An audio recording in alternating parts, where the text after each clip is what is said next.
What is up, everybody? Welcome to the stream. It's good to be back. I've been gone for a while, in case you hadn't noticed. Yeah, we haven't streamed since last Thursday. It's been a while. But I'm back now. Looking forward to will probably be my first full week of streaming since for a long time now. Life's been kind of crazy here lately, but we're here. We're doing some more AI Limit DLC. I'm really enjoying this so far, actually. The roguelike spin on AI Limit is kind of goated. I'm really liking it. I do, like I said before, I do wish, like, I hope that some of their other DLCs they're putting out is going to be just more, you know, traditional AI Limit linear stuff. But this is a nice change, and I am having fun. Hopefully we beat difficulty 1 today. That's our goal. We need to beat difficulty 1 today, and then we'll see where we go from there. Maybe we'll try out some, like, maybe we'll try out difficulty 2. Maybe we move on to another game after we clear difficulty 1. I don't know. We'll see. We shall see. We also have quite a bit of news to cover today. We have some stuff about the Elden Ring movie to talk about. We also have some Switch 2 stuff about the Duskbloods. We have a variety of topics, so stick around for the news break towards the end of the stream. Should be a good one. John Carpenter, hi, how are you? Welcome to the stream. Glad you're here. Here is a like. Thank you very much for the like. I really appreciate that. It helps more than you know.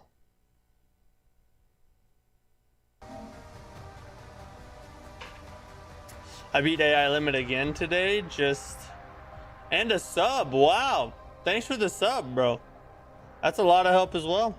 Thanks so much. Look at John coming in with the little encouragement pick me up here tonight. You beat AI Limit again today just to get the DLC with my save on New Game Plus 4. Nice. Have you jumped into the DLC yet? What race are you? I might be interested in calling you a slur. What?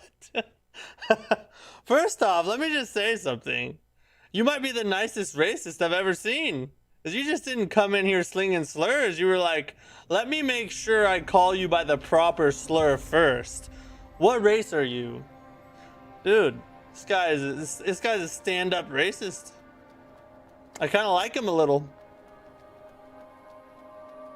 Already completed the DLC on my other save file.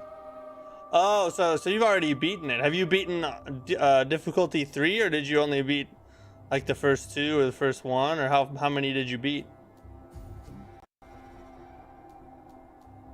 You've probably already told me this. I would guess, and I probably already forgot. That sounds like me.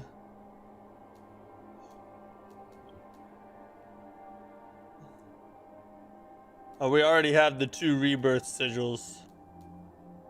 You did everything? How hard was difficulty 3? Was it like super difficult or no? I think I'm saving up for something else, aren't I? Oh, I guess not.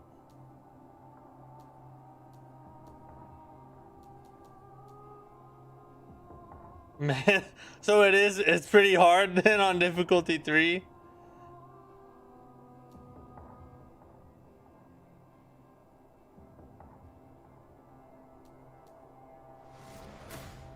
Let me pick up both of these right here.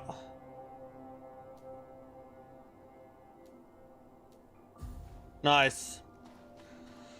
Hold up, let me make sure I got, alright, here we go. Yep, now we're good. Alright, let's do it. I might be a little rusty. I haven't played since last week, but we're gonna run it. We're gonna find out. Am I built like that or no? Let's see.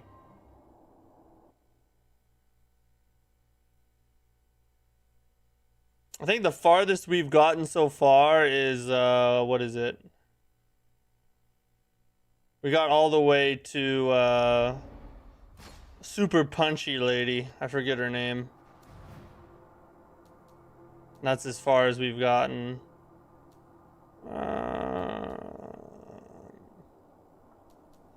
Let's go with Hunter's Blades, I guess. That's...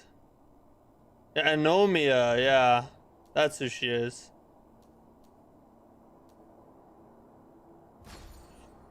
Say it depends a bit on luck and getting the right equipment, not ending up facing certain bosses. Oh, right. So it's kind of like an RNG thing.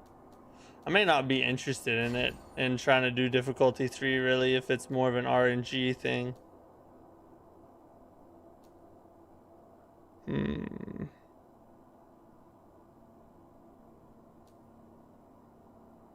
While using the frame.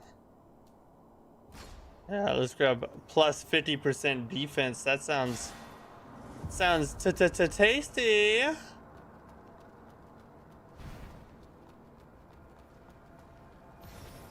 Through. Melt that dude real fast. We want technique now since we got the dual blades rocking.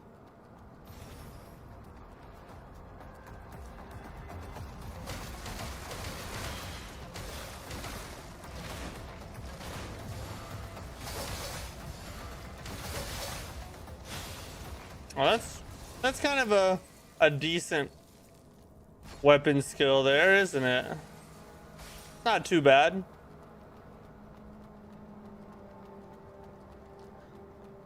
Coming on through. I'm curious, what have you guys been playing this weekend? I didn't play anything this weekend because I was working literally all weekend.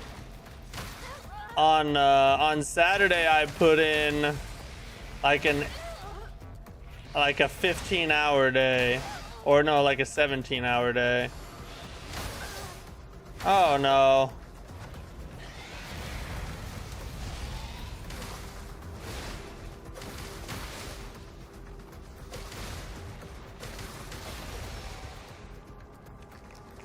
But the chance of RNG messing you up isn't that high. Oh, okay. It's not too bad then. While out of combat. Oh yeah, that's gonna help us. Oh, we're building the build right here. This is the run.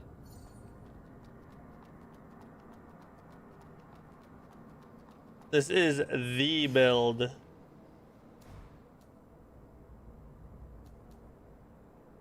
Serrated, you know what? Those are still strength C.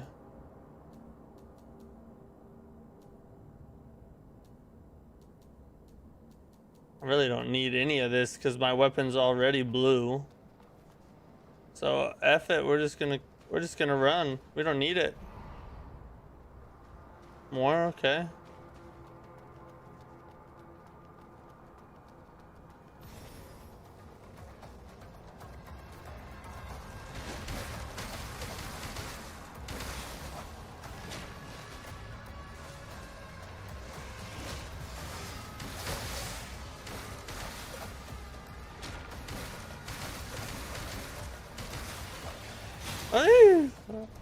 You're about to smack me. Strength and technique, I guess. We could go life and spirit though.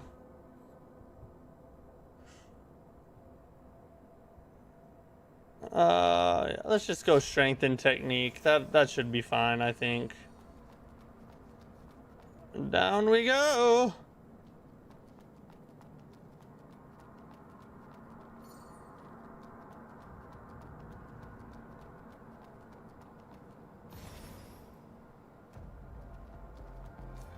This guy? Oi!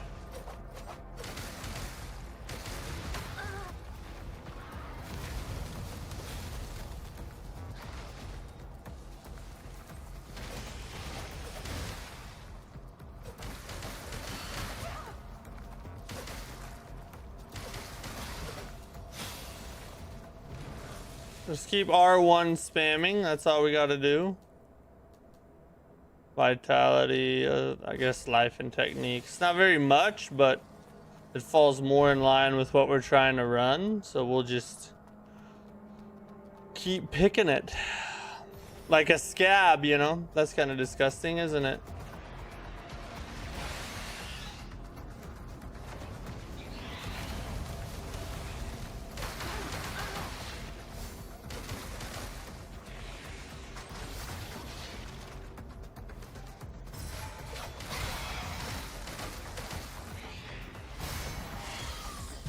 Get parried. Get parried.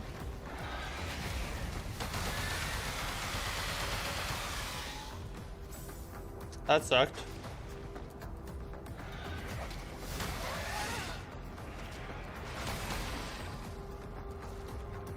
Oh god, I'm asleep.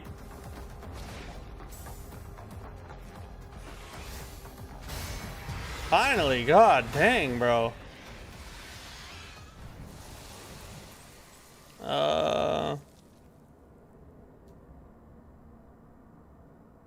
Yeah, we'll take the extra sync rate. That ought to help us. Shriek Core. Sharik Core.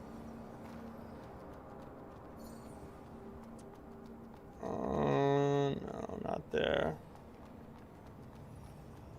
Through here.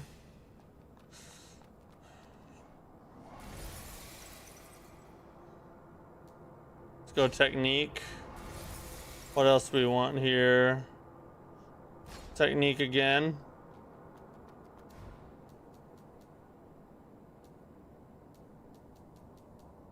Think we're good there. It's boss now, isn't it? I think it's a boss fight now.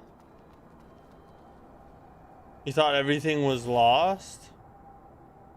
What do you mean everything was lost? Maybe I missed the chat.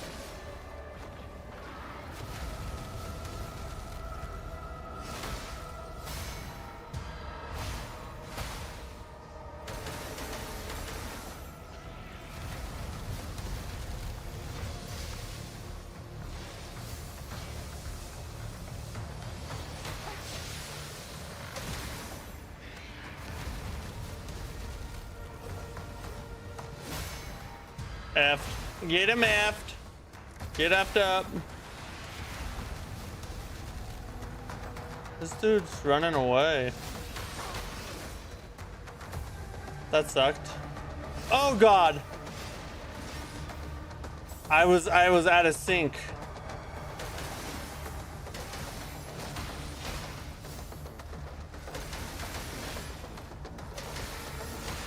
God dang it.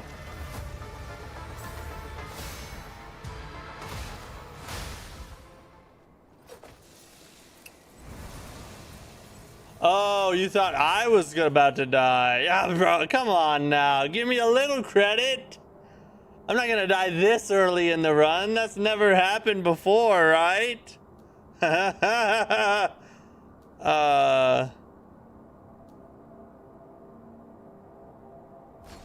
we want the restore heal buff. We definitely want that. That's too good to pass up.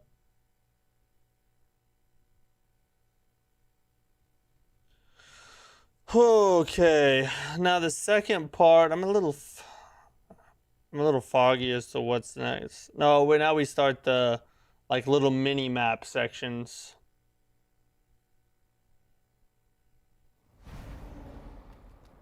First we get to pick a nut. See, I don't ever really need a second one though.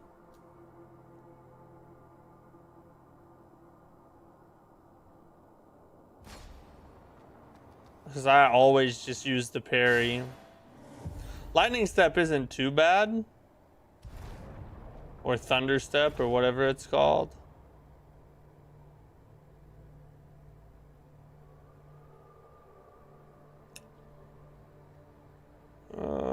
Yeah. Let's go get us another weapon first, I think.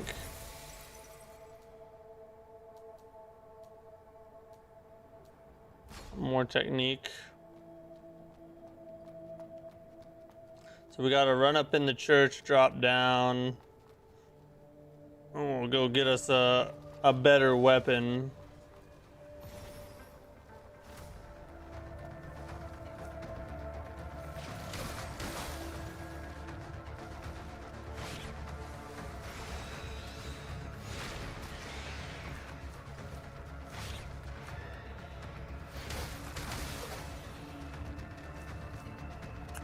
Let's go. Oh, that section actually went really easily. Usually those dudes bother me more as I'm running past everybody.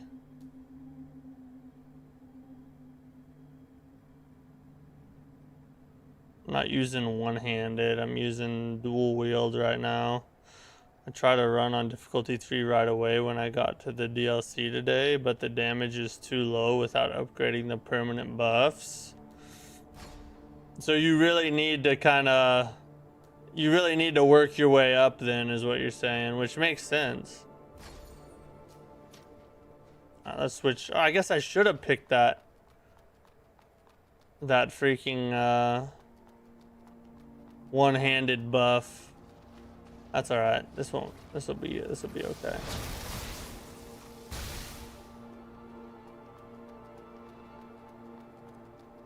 We still got a good buff out of it.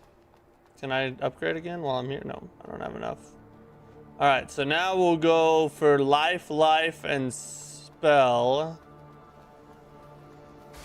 And then we'll take the boss on. This guy's not too bad.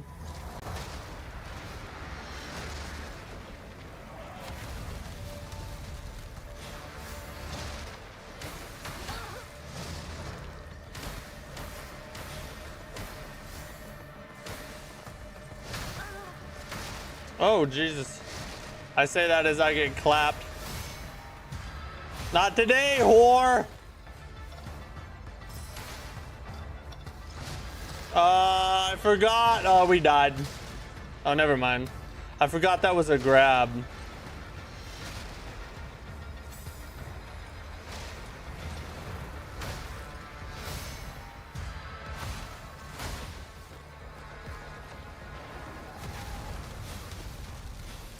That was just a split second before he spanked me. Upon reaching 100% sync rate, excessive sync rate restoration converts into armor. All your attacks deal 18% more damage, but casting a spell. No. We want that. That sounds way too good.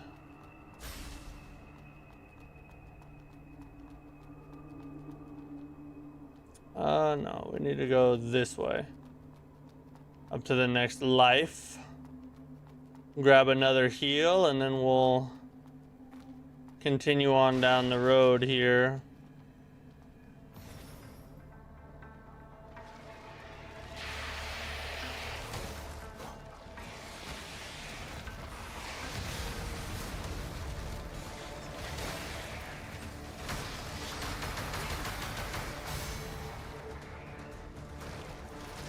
Ah, dang it. That was like the worst placement ever for him to get blocked.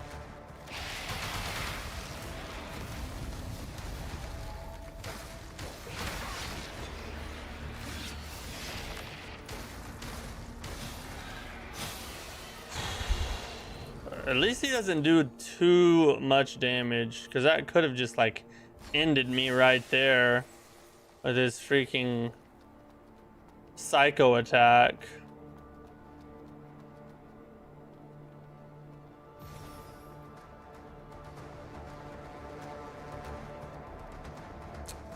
Rush the guy up top first.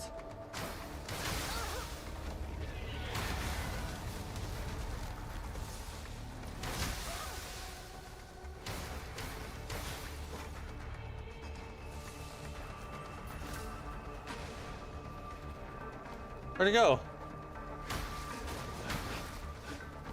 Where is he? Oh my God, he's up there. How'd he get up there?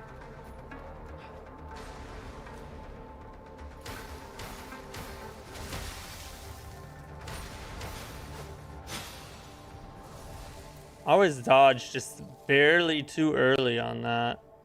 Even without using the weapons, just having them already gives you the buff. So it's worth getting and buying the weapons in the shops or choosing them when you can. Oh, really? So you get buffs from just having the weapons on you, sort of like Elden Ring Night Rain does? Is that what you're telling me?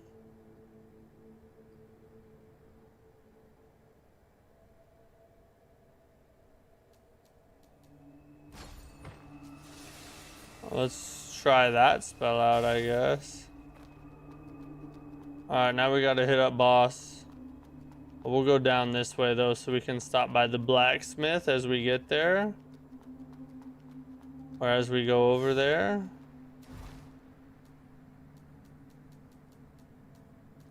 Ooh. It's strength B. Or lightning hammer.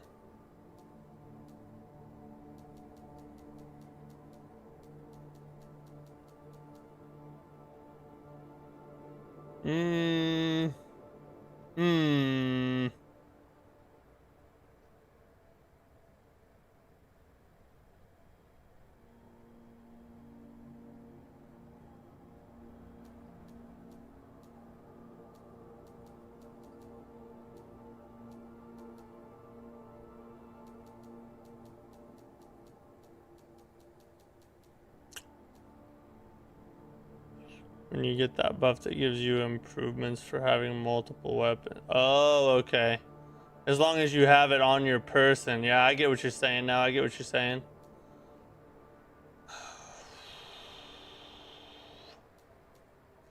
Because I'm so heavily invested in technique, I think I'm gonna skip this and just get buffs. I'm gonna buy more buffs outside the boss arena.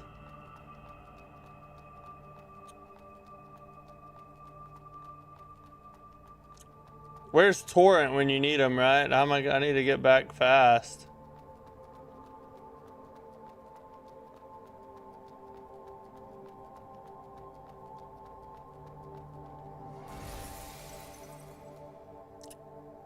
Life and technique.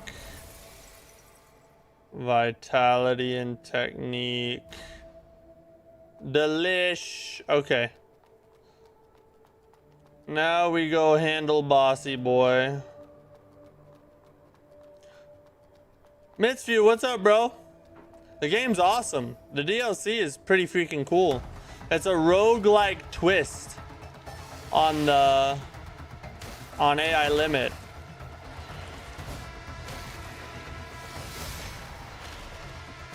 I thought I missed that for a second.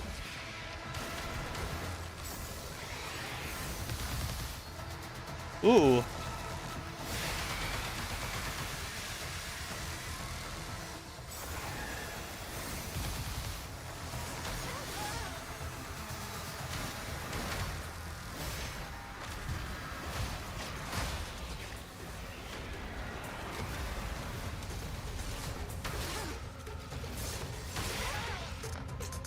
That was weird.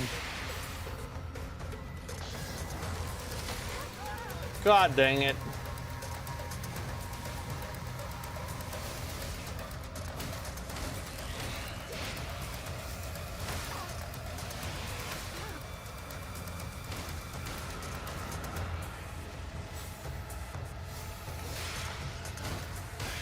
Just a little too early every freaking time.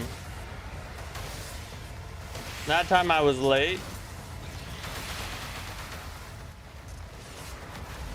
Luckily, I somehow missed. How did that miss me, bro? I'm not gonna lie, I should have got clapped right there. Never heard of the game? Looks nice. Bro, AI Limit is a really good Souls-like. If you've never heard of it, you ought to look it up. Maybe pick it up on a sale or something. It's super solid. One of the best linear Souls-likes that's released in the past 5 years or so. I would say AI Limit, Wu Chang Fallen Feathers, and Kazan are the best Souls-likes in the past 5 years or so. AI Limit's probably my favorite out of all three, though, if I'm being 100% honest. Wu Chang would be second. Wu Chang was really good too. Kazan, I'd have to put in the third spot, though.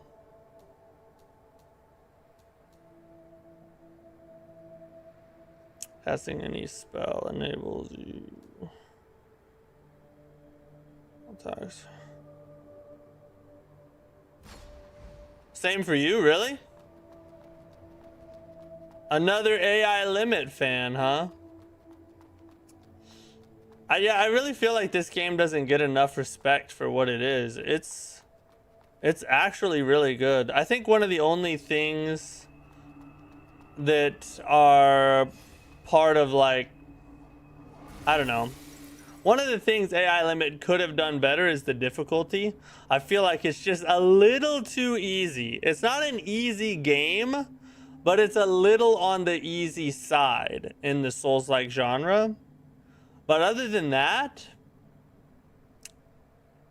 almost everything else is really good. And the sync rate system that they made is super innovative and different from like everything else in the genre. It's a really cool way to approach resource management without having a stamina bar. You like Kazan very much? I'm gonna buy this one for sure. Yeah, dude. Now it's much different, as you can see. It's much more Dark Souls style combat instead of Sekiro style like Kazan was, but it's still very, very good. Let's go Life and Vitality.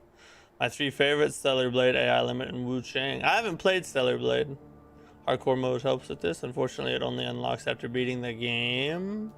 That makes sense, yeah. I have beaten AI Limit, but I haven't started a New Game Plus yet. That's probably why.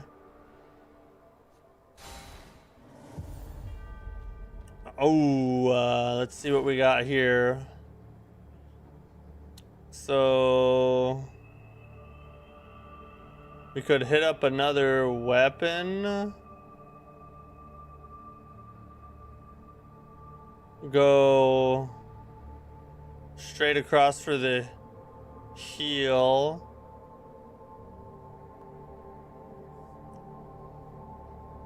Hit another spell. Maybe grab the buff at the top. Actually, we'll go down. No, because we gotta go through the boss arena if we do that. We can go under the boss arena. Yeah, I think we'll go under the boss arena and hit the weapon at the bottom. Then we'll grab the heal, grab the spell, hit the buff at the top, then hit the boss. It's the route I'm thinking right there. I think that's the route. I just beat Wolong, bro. Love the game. I think it's better than Kazan. Wolong is better than Kazan. I 100% agree with you. It has the same sort of fast-paced parry combat while having less flaws than Kazan had, in my opinion. Oh, no. This is to fight the boss. But I will say that the comboing... God dang it, where do I go? This way. The combo potential in Kazan is much better than Wolong.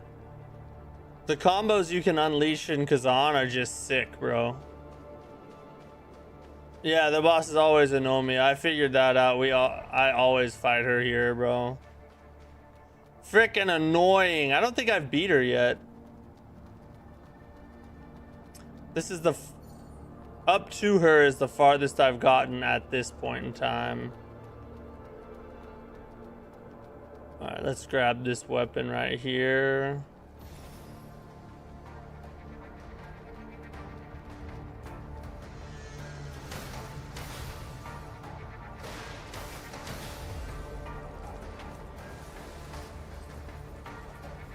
I have no spell to be able to...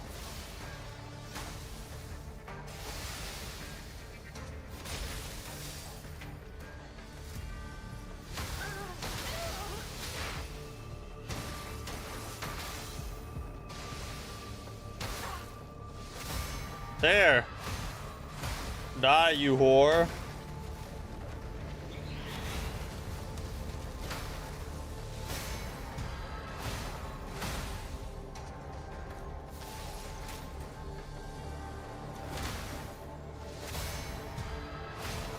That one's pretty easy to time. Oh, I thought I was gonna get the... thought I was gonna get the damage over time kill on him. Oh my god, bro. I cannot time it. There.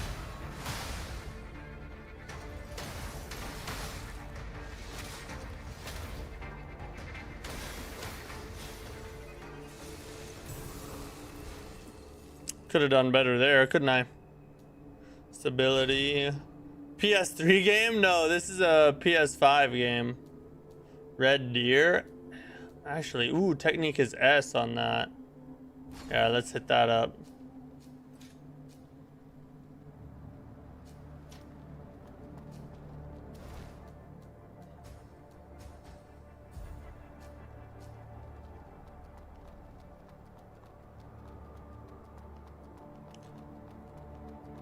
Is this game... Is this also... Yeah, you can parry an AI limit, but it is, it's more of a Dark Souls parry than it is a Kazan parry. Like, you don't do fast-paced deflects. You do one parry for the big stagger, and then you do your big damage, your big riposte from there. And it's very OP. If you get the parry down in this game, you'll melt everything. So that might be different, but I'm not sure if it's true before the entire challenge is unlocked. Every time I've played this map, it's always been Anomia. I dropped Wolong after the third boss since the whole loop was exactly the same. Kazan I installed and realized a week passed away, but I hate to each their own. Here, what you're saying, so here's the difference I think between Kazan and Wolong. They both, to me, have a very repetitive gameplay loops. Like, as far as your combat goes, Wolong and Kazan are both very similar in that you do a lot of the same things over and over and over again, right? In terms of boss design, you could say Wolong is, I guess, more repetitive than Kazan is, but the cons of Kazan outweigh Wolong's cons. Because the problem with Kazan is it's way longer than Wolong. And so over the course of the game, that repetitiveness weighs on you. Fight after fight after fight, same areas, reskinned bosses. Towards the end of the game, I was just like, okay, this has been fun, but can we be done now? Is how I felt. With Wolong, it wasn't like that. I had a great time throughout the whole thing, and I think that's because it ended at the proper time. If Wolong was a little shorter, or if Kazan was a little shorter, I don't think that I would feel the same way about it that I do right now.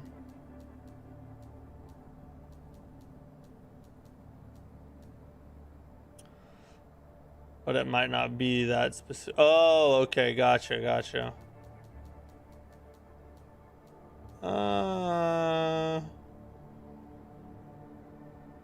No, I think I'm good there, honestly. Let's go get us a healy wheelie.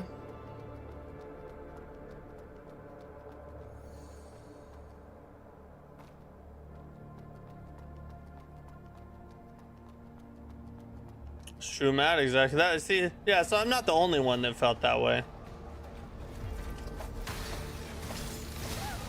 God dang it.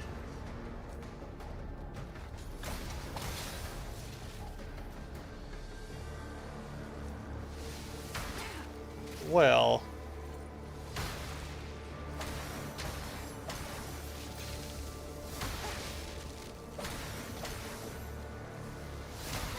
God dang it, I cannot get that timing right.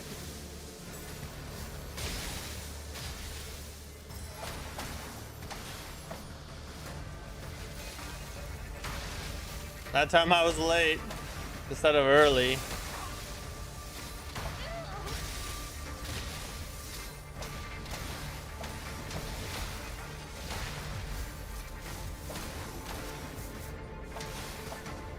I'm not gonna parry anything. Oh my god, why? Finally, good god. I don't deserve to play this game. Life and strength. Defense. Let's grab some defense. Why not grab some defense real fast?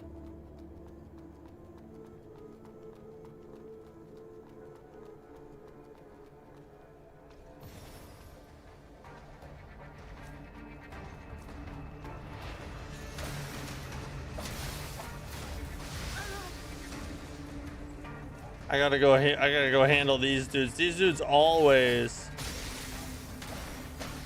mess with me while I'm fighting this dude right here.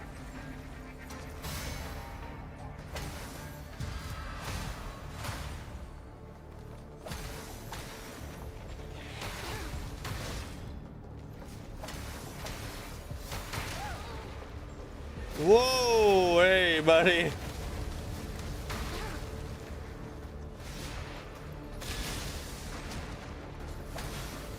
There, he dead.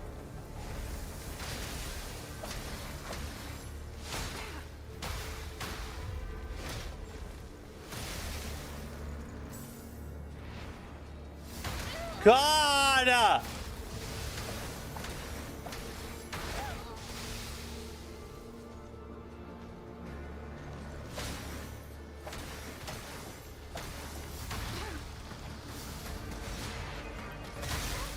Oh, come on. That was the one.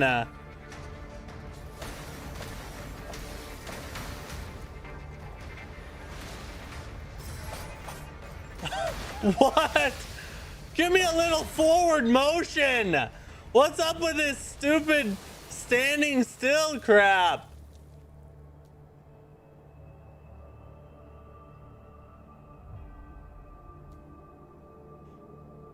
Liza P was also very good. We forgot that. Did Liza P? I guess Liza P was the past 5 years, wasn't it? See, to me it feels like Liza P was much further back, but it was 2023. Yeah, well, Liza P is better than all of these, if I'm being honest. So, yeah, Liza P is better than all of them. I forgot about that one. But other than that, other than Liza P, you know, those three I mentioned are the ones. I still prefer Wu Chang and I. Really? I can't say that I prefer Wu Chang or prefer Wu Chang or AI Limit over Liza P. Liza P is peak. It's the best Soulslike ever made, in my opinion.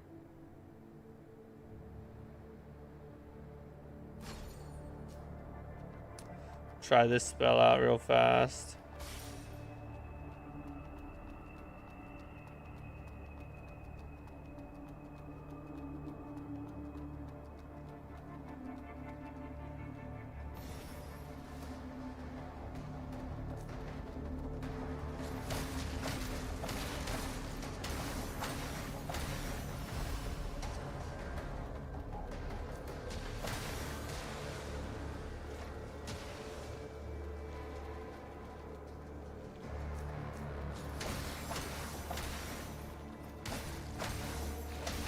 Why? Why did it not die?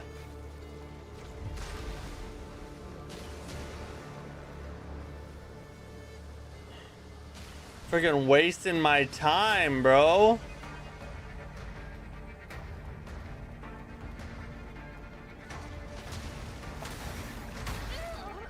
I can't hit it.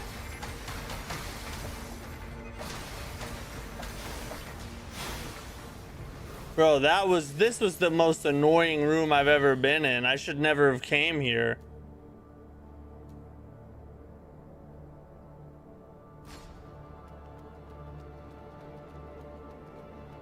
That was so stupid, dude. I gotta get out of here. I don't have time. I gotta go hit the boss. I don't have time to do anything else.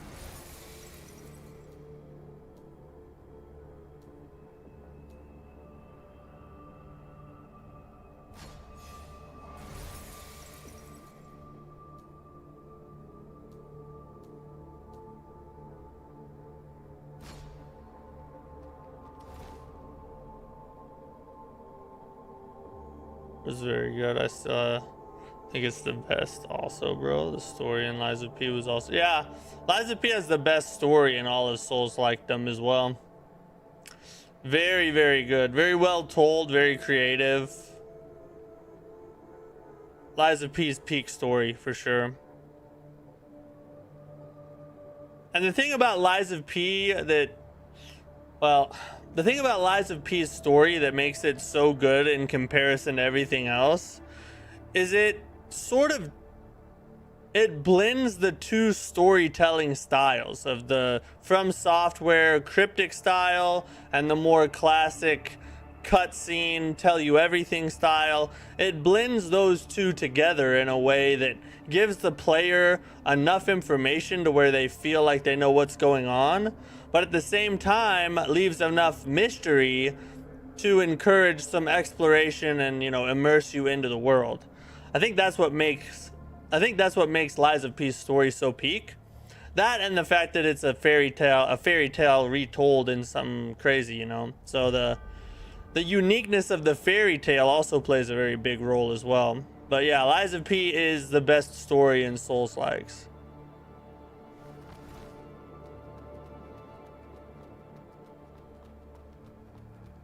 And what's in here? Can I get through here? Oh, it's freaking boss?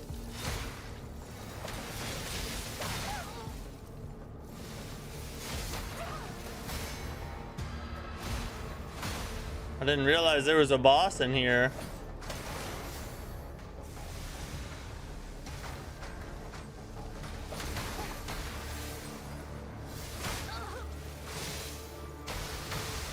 Whoa! It's alright, that's only one of our deaths. We should not have come in here. We should not have come in here at all.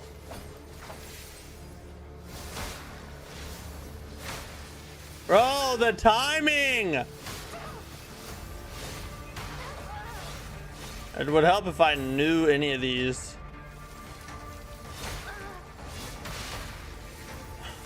I cannot hit anything.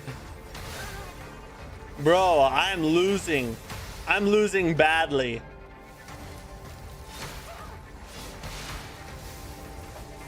Okay, I've never played this bad in my life.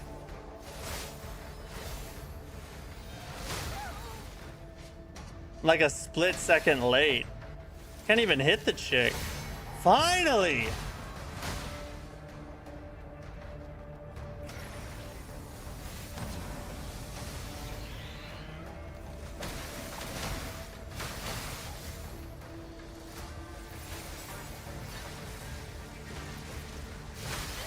Oh, I forgot about that move.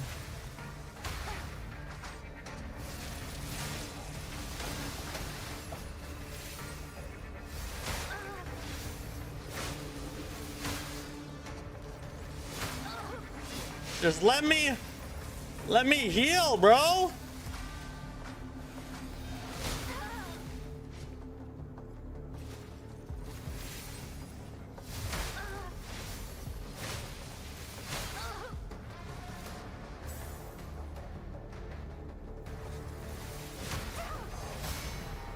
There, god dang it. Why does it go so far away?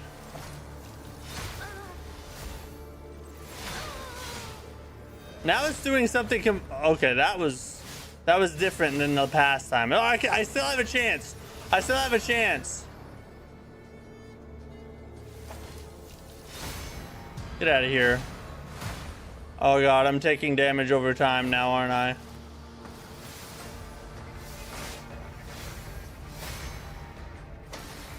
No!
By the way, Matt, will you play 9 Souls? I have played 9 Souls. I've played and beaten 9 Souls. It's the hardest Souls-like I've ever played. But it's very, very good. Super good.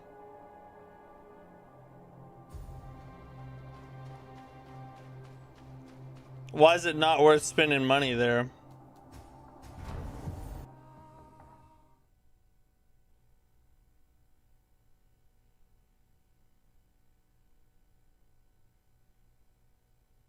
What's up, Liam?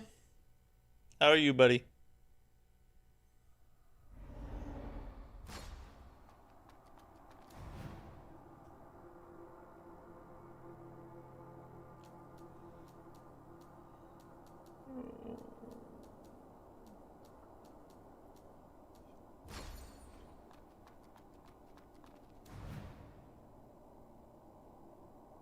Yeah, Kazan getting canceled was a nut shot to all Souls-like players for sure. Maybe somebody else will pick up the IP and continue it on, or I don't know. Sad reality is we probably won't ever see anything Kazan again.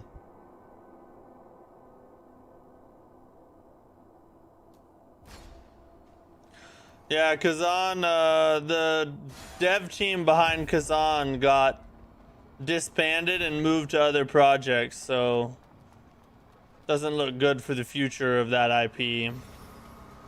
Put it in your top 10 Souls likes? Yeah, it's definitely in the top 10, I would say.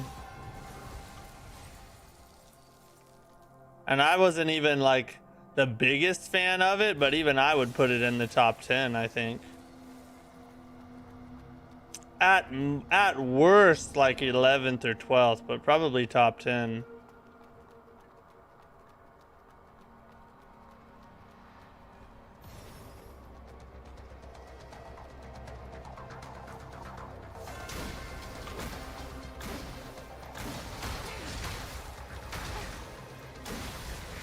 Just spam through it. Ah!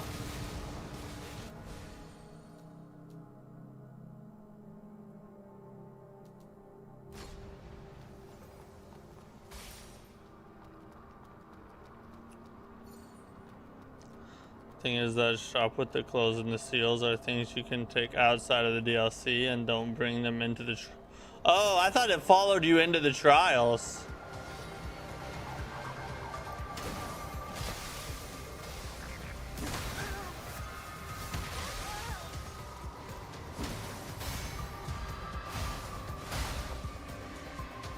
I guess it doesn't. All right, well, now we know. Wasted some seeds on that, didn't I? Song got canceled. Was he? What's up, Mike? How are you, buddy? Glad you're here, dude. Oh yeah, we're gonna talk about the Wu Chang news tonight as well, and then at the news break. Potential it had was kind of crazy.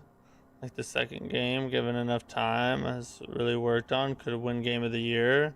That's true. The potential in Kazan was insane. If they fixed some of the minor flaws the game had, made the side areas more interesting, and maybe made the game a little shorter the second time around, it definitely could have been game of the year material, depending on what releases alongside it, of course.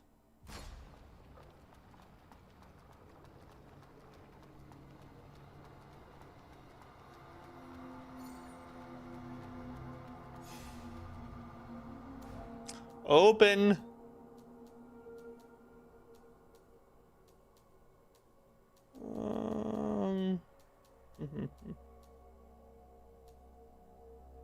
I think I'll just save my money. How much longer of AI limit? I want to at least beat difficulty 1, which hopefully we do that tonight. And then we might move on from the AI limit DLC. Wu Chang is not really a parry game. Is that true? I like that in the Souls-like. That's why I quit Wukong. Didn't like to dodge all the time. Oh, Black Myth Wukong. Yes. There's a... You can do a lot of parrying in Wu Chang if you decide to do that. Yeah, you can play it that way. And it is effective. What's next though? Like nothing much coming out for a while. Yeah, we'll probably go back to Demon Souls until Saros comes out. We'll check out Saros. But we got to get some runs in for Demon Souls.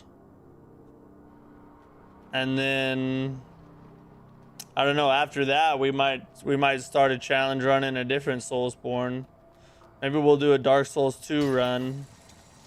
Or maybe we might go back to the Elden Ring time attack run. We still have that one technically.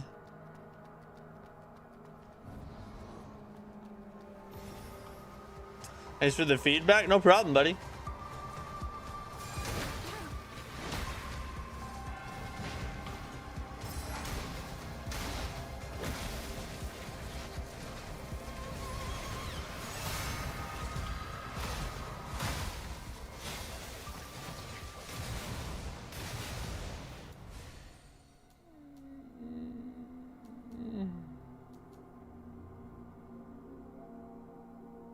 Life and vitality. We'll go with vitality and strength.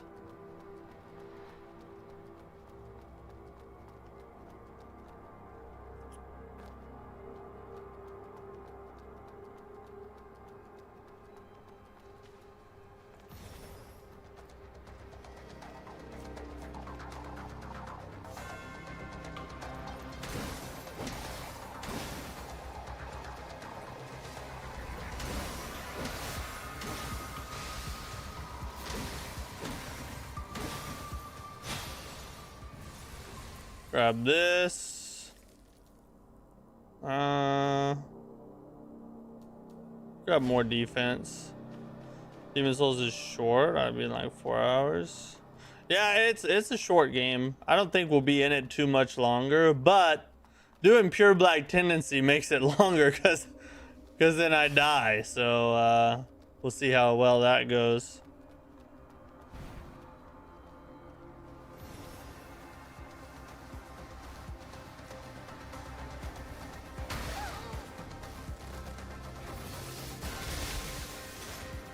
What?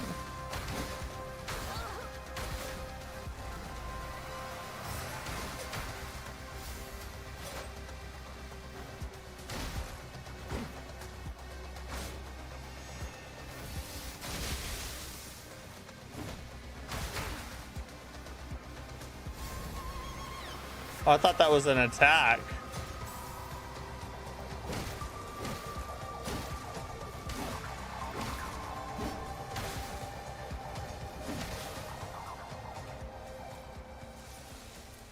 She was just standing back up again.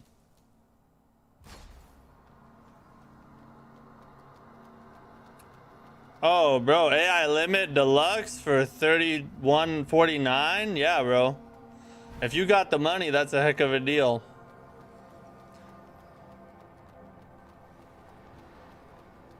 Only challenge run that I've done was Wu Chang at level 1, and I'm thinking of doing AI limit only with parry at some point. That'd be a fun run. I feel like AI limit with parry only, once you get the timing down, you'll just start melting everything in sight, you know? But it'd still be fun.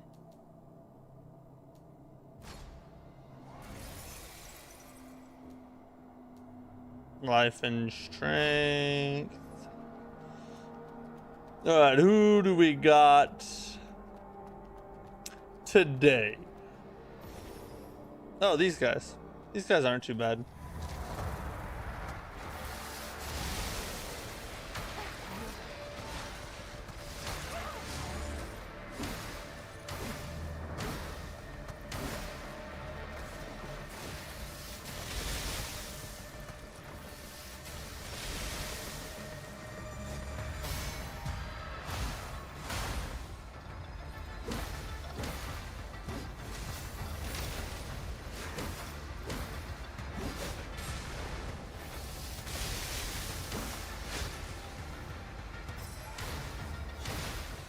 Oh, dang. That was some crazy damage on that strike. I like it.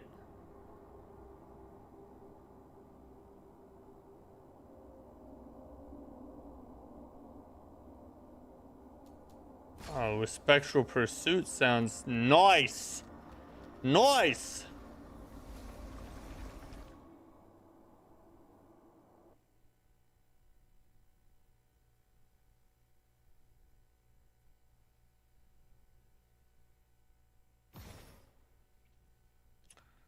You hate the final boss of the furnace? What's up, Tyrant? Yeah, really? Is it just really hard, or is it a bad boss design?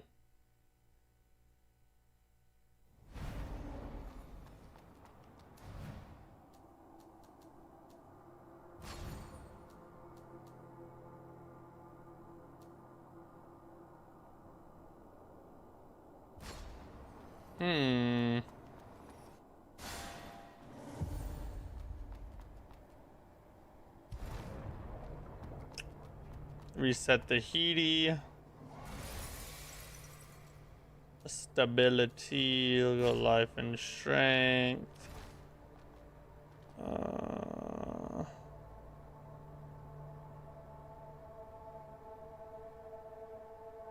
We'll go grab me. I need to go down. We'll go this way first. It has 4 to 6 more attacks in a string than it should. Bro, that sounds like a nightmare. That makes me less excited to get there.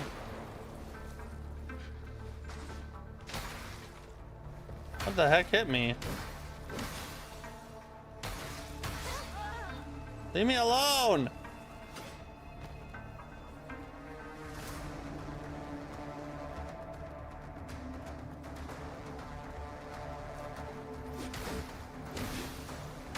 No, you're dead. Stop hitting.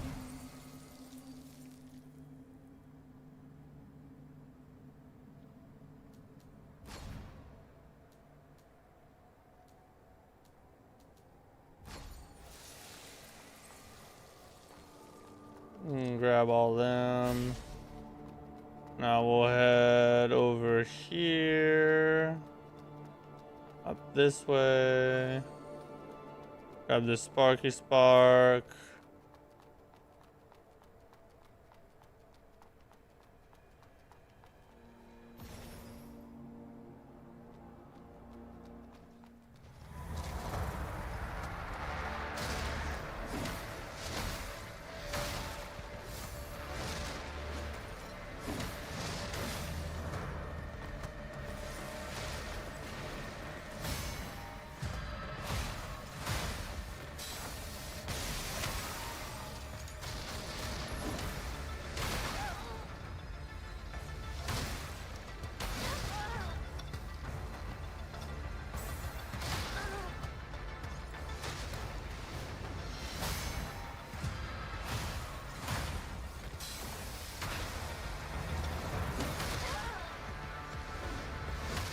God dang it, I tried to get up and parry.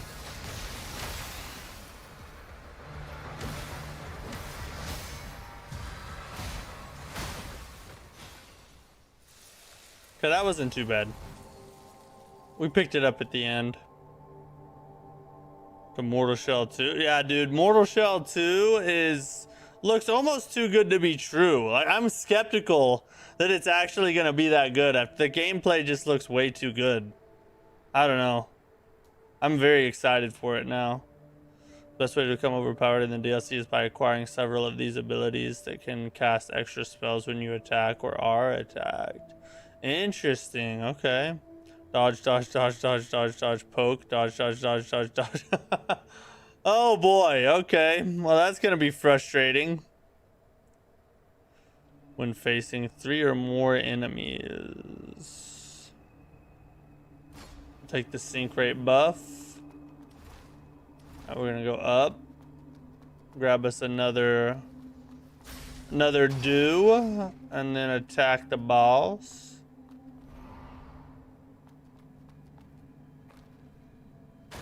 Cause it's a boss. Dun, dun, dun, dun, dun, dun, dun.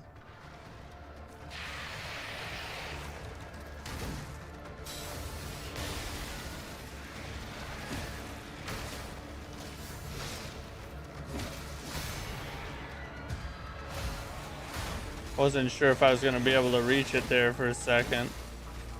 Luckily, I was able to.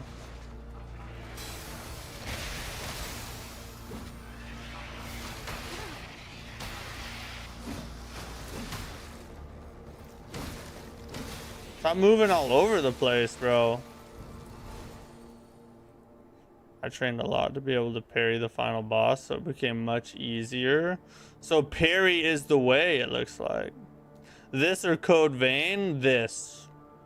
I would rather play Code Vein or AI Limit than Code Vein. And it also depends on if you're talking about Code Vein 2 or Code Vein 1. AI Limit is much better than Code Vein 1 in my opinion. It's also newer. Code Vein 2 is actually pretty good if you, aside from the world design. But I would still say I would still rather play AI Limit.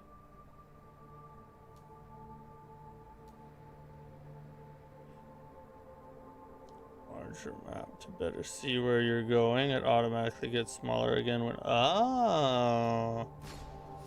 Okay. I did not know that. Thank you, sir.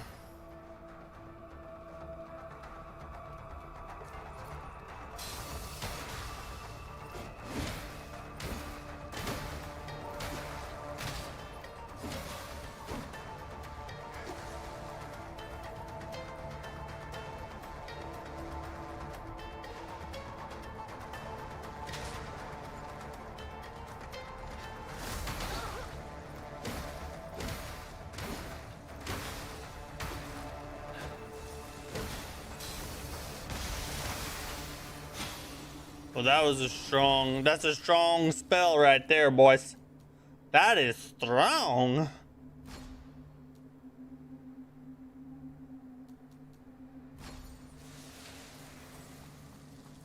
Let's switch to our better weapon. Go down to this here real fast.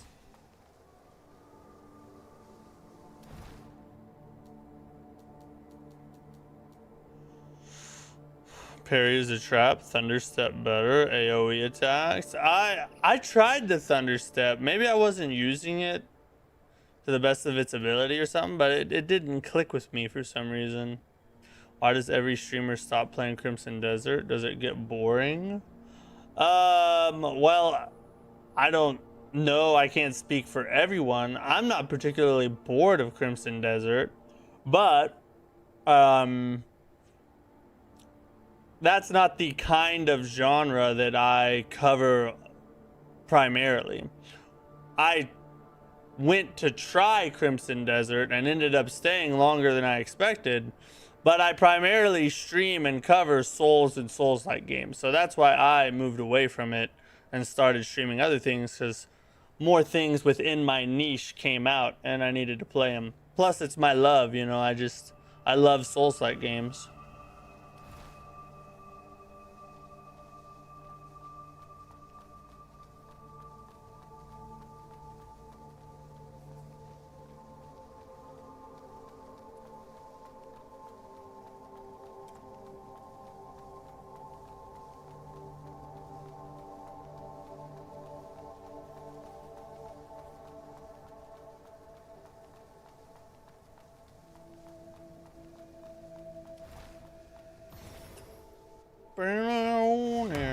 Oh, there it is.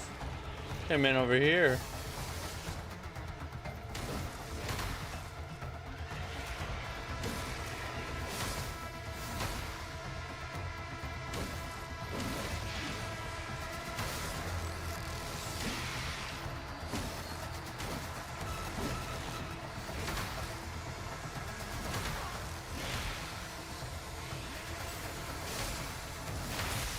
What?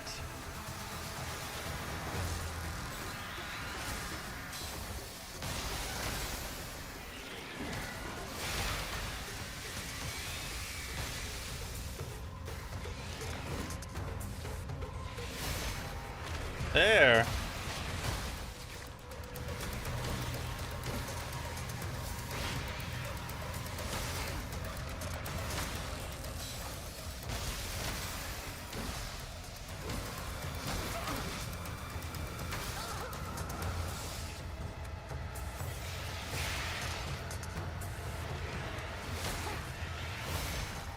There. Oh, I barely got that one. I could tell by the animation that that was barely on there.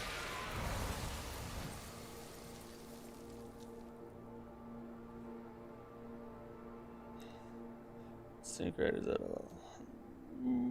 Yeah. Yes. Oh yes. I see Wu Chang is also $34.99. Wish I should pick up Wu Chang or AI Limit. I mean, like I said, in my opinion, AI Limit is more fun to me. But you really can't go wrong. Both of them are outstanding. You could pick either one and it would be a W, especially at those prices. That's a great deal.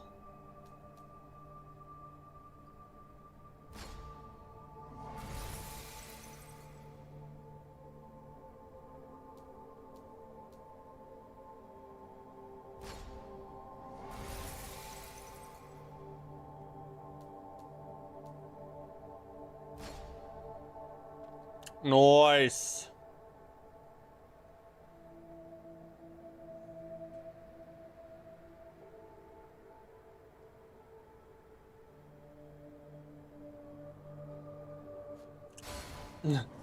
Yeah, Tyrant's put some time into this game. I trust his opinion on AI Limit ology. Dude's done a lot of AI limiting.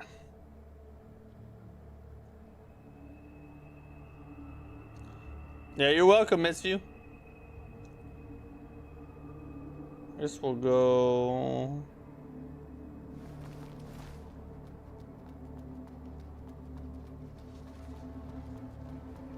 over here. Up to the top. Grab some more.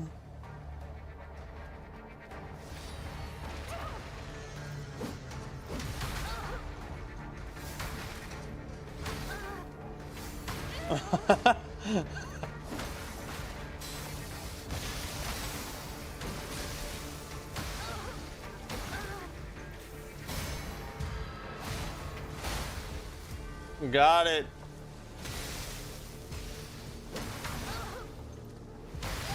What?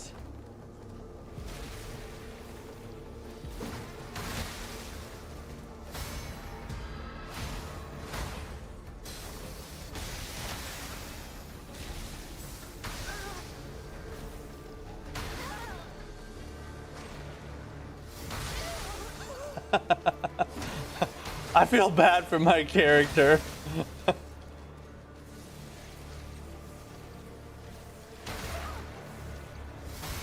There.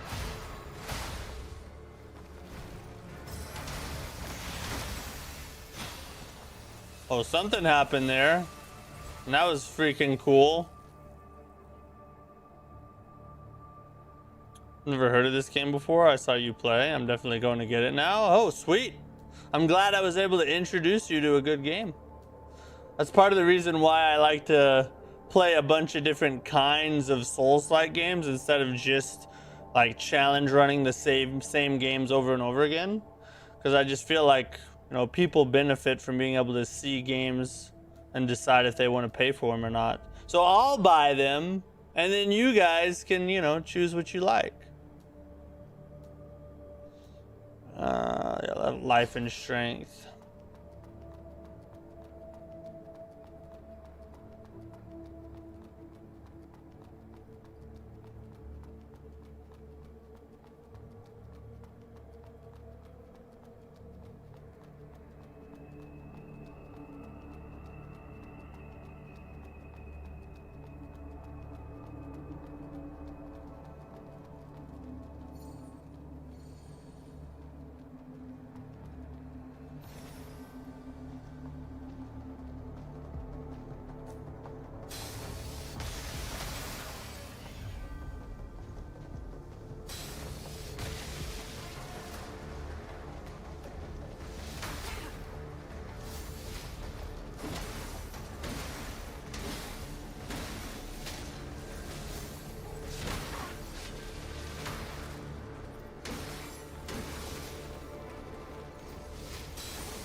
stop friggin' Muslim dancing at me. I don't even know if that's really a Muslim thing, honestly.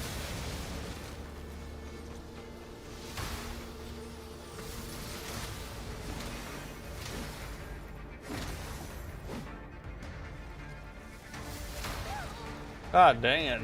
It's always weird to tell when that parry's or that strike's actually coming.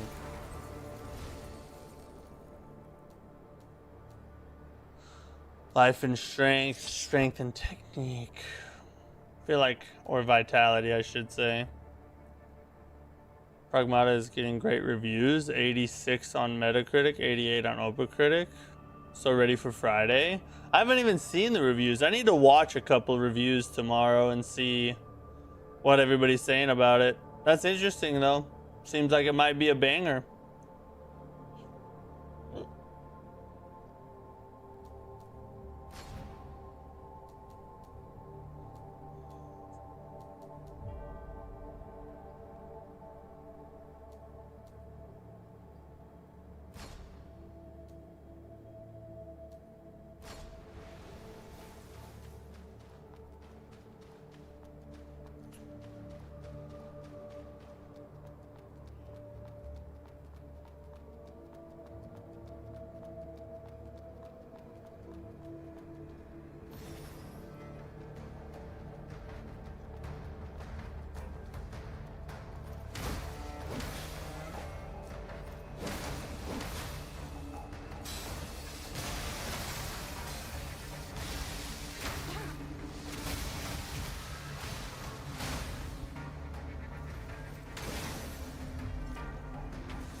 God dang it.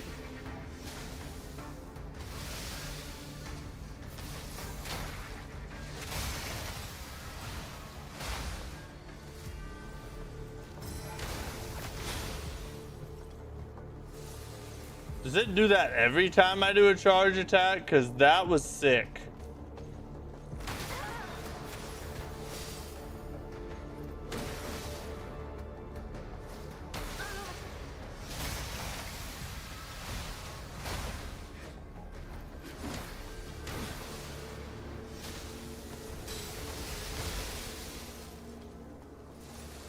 Death.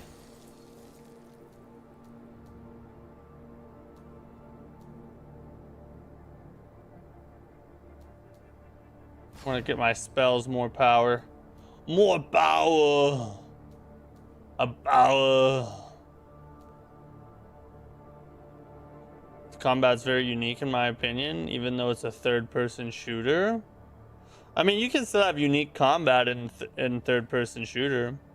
I haven't even seen much gameplay of it, honestly. That's why I want to watch some reviews on it and see what I think.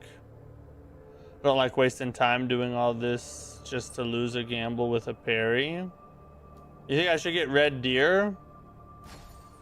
That is true. I do see Tyrant's point about gambling on parries and then it costs you the entire run. Playing it safe definitely seems like a smart strategy in a roguelike mode, just because of the consequences of losing are so much higher than just you die and you end up outside a boss arena to go do another attempt, you know. Try out Red Deer. I tried it. I did it the run before this. I was using Red Deer and I don't like it because it's so short. I miss so many times. Maybe I just suck.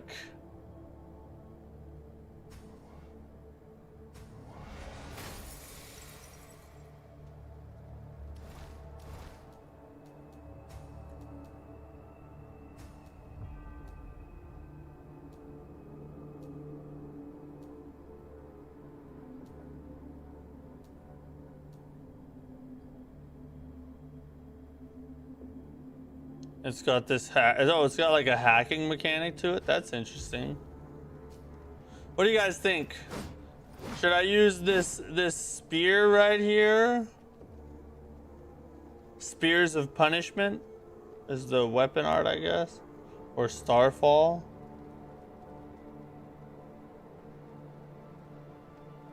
Or should I use a corrupted? I get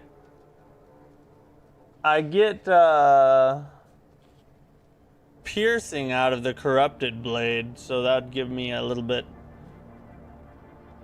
extra damage here and there.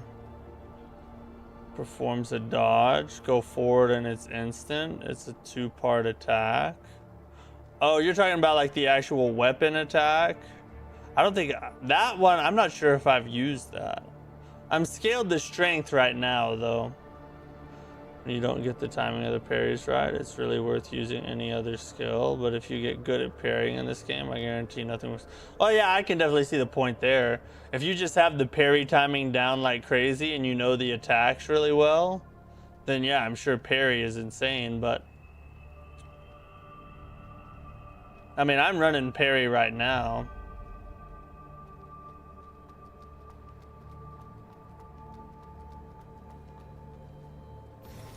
It's time.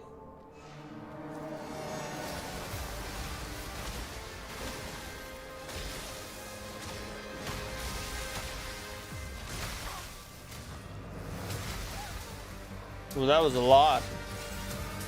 Very impressive.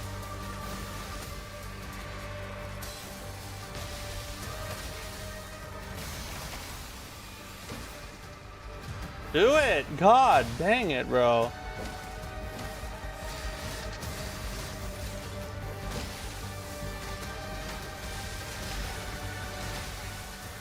I cannot see.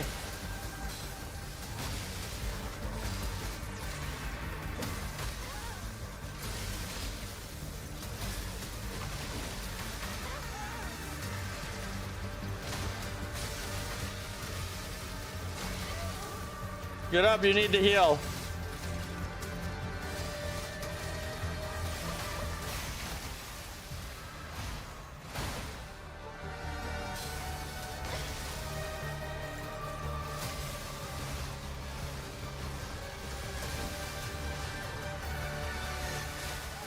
Aw, come on.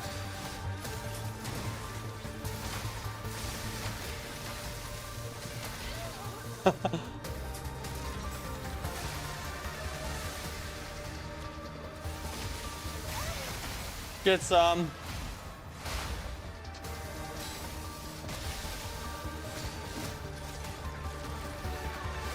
No! There.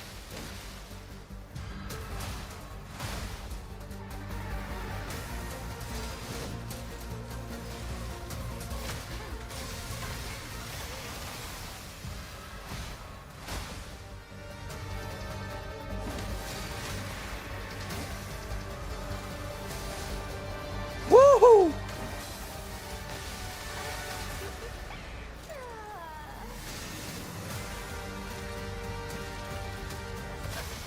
Not today. Let's go. Let's go! All right, this is the furthest we've ever made it now. The furthest we've ever made it, boys.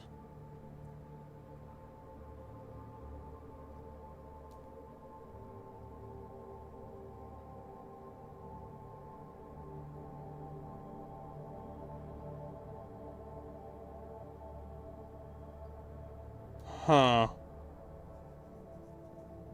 10% of damage taken does not cause life loss, but reduces.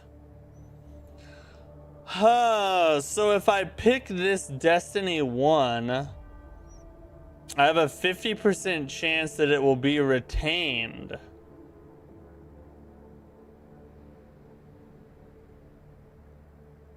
And I'll keep 240 stability and 120 resistance. I feel like it's worth the chance. Because then if I get it, I get to keep it, you know?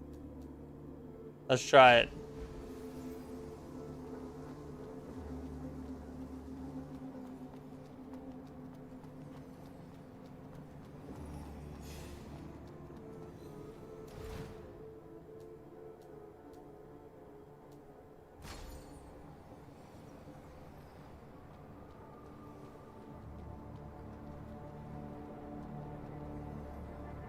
What do you guys think? Should I go for the Chaos Rift or just go straight through? What do you think? Do I chance the Chaos Rift to fight that new boss lady? Or do I push the run forward and try to go see new things? You know what I mean? Part of me wants to rematch the chick, because it's a new boss fight, you know? The other part of me is like, I really want to see what's after this.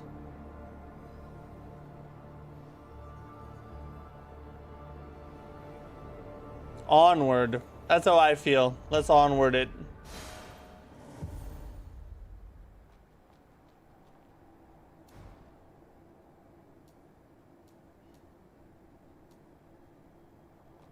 Is that a rebirth sigil? Ooh. Alright, we're gonna buy that real fast.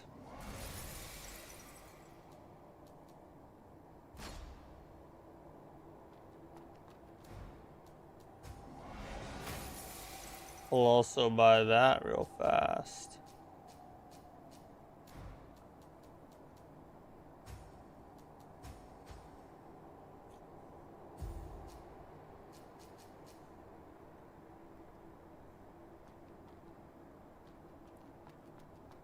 Huzzah! No one can stop us now, right? Surely not.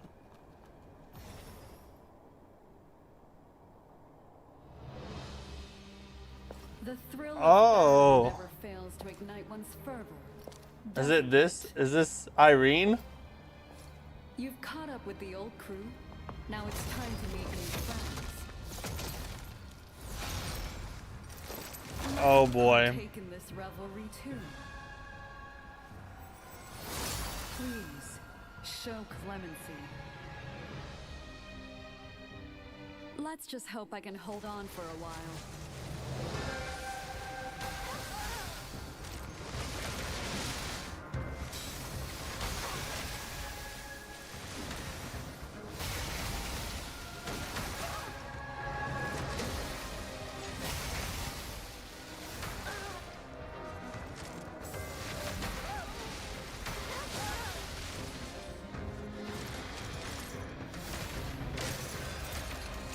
Oh, that's a grab. All right, that's a grab. I was unaware. There's some valuable data this time.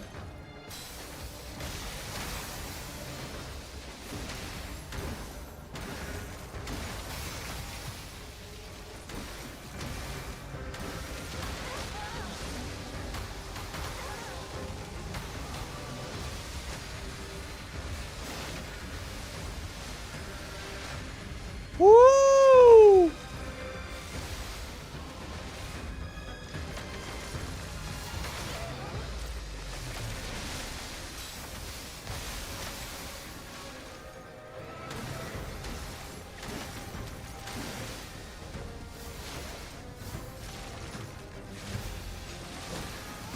Like staying in its face. Staying in its space is very worth my time, isn't it?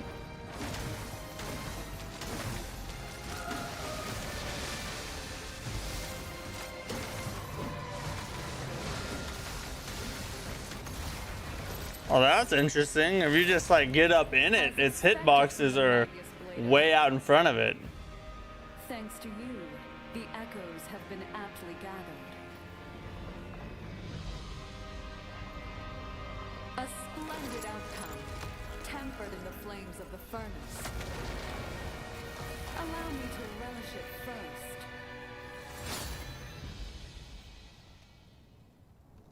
Oh boy. Let me put these new abilities to the test against you.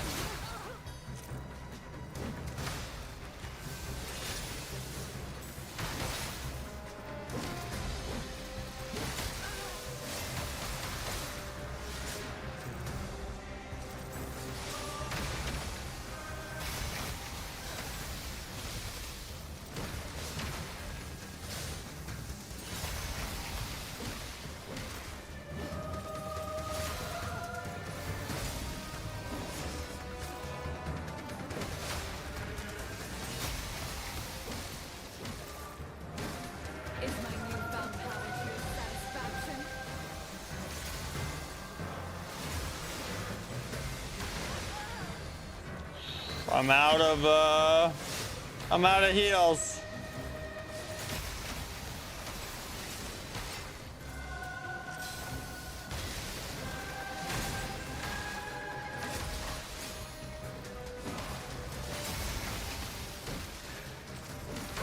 Oh, it's alright, it's alright. We get a rebirth. We got 3 of them, I think. And I have my consumable. Okay, that's not gonna work.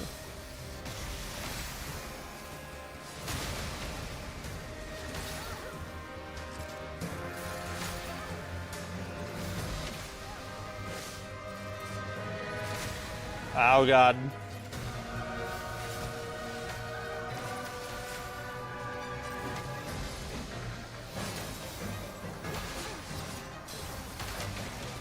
Oh, that's a grab. Yeah, that was a grab. Just wait, lady. I'll be back. Yeah, I bet you weren't expecting that, were ya?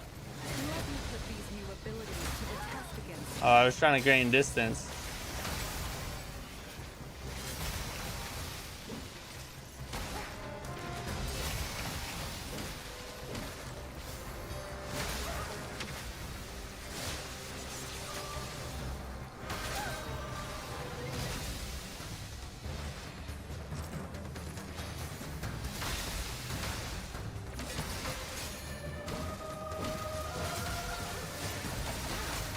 Whoa, easy, lady. God, she does so many things. We're still in it, though. We're still in it. Oh, even I don't believe it.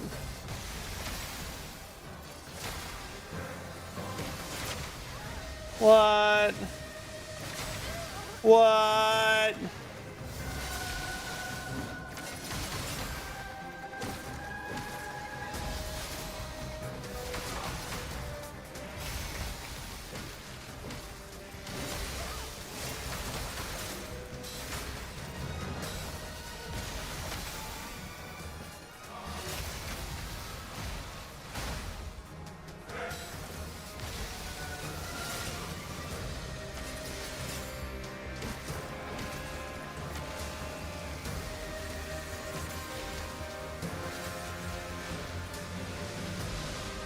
Woo! Oh my god!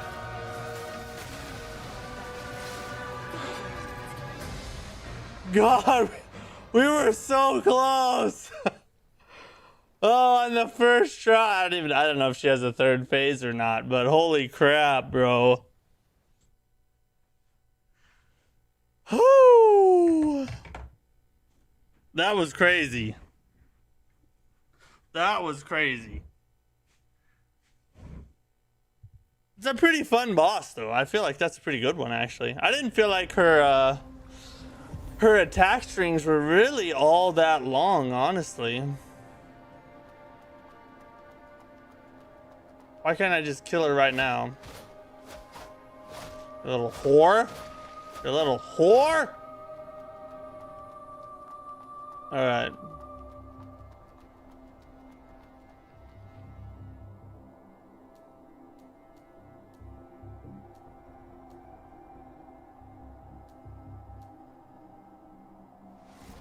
Give us more strength. We're going full Oonga Boonga on it. We're about to have so much damage. There's no way we'll be stopped this time.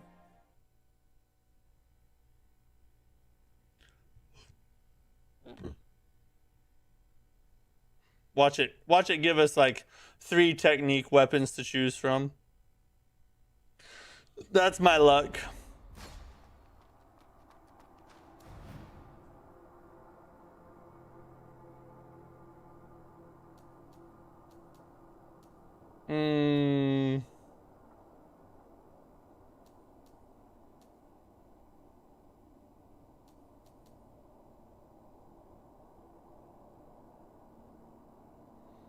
Holy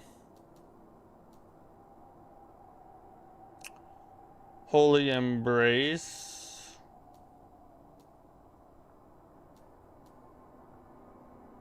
Yeah, I was thinking the claws as well.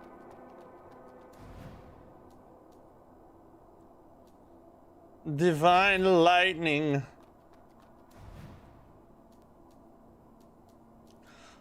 I'm upset that they don't have the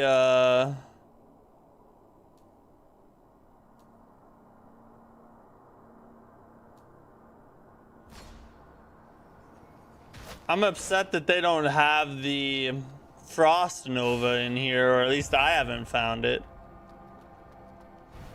That weapon's my baby.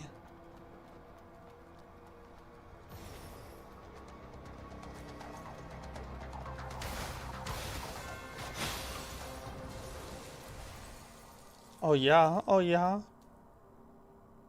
Vitality and strength, life vitality.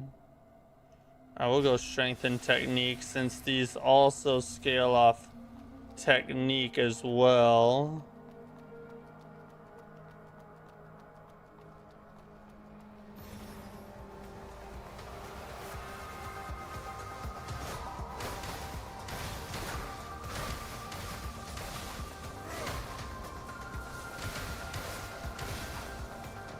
Oh, these claws are spanking. I feel like I'm about to just beat this whole thing right now. Usually go for one-handed, but the skill on claws staggers or knocks down most. Yeah, I need to try the skill. Let me try the skill out real fast. Claws are too slow. I feel like they're decently fast, honestly. Would have been just as fast as that one-handed sword.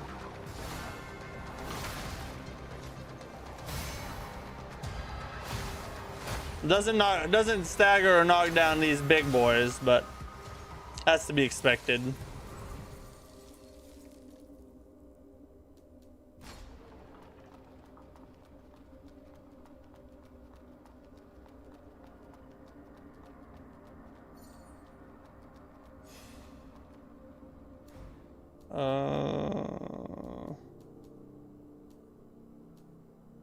No, it's better just to save. Just gonna go straight on.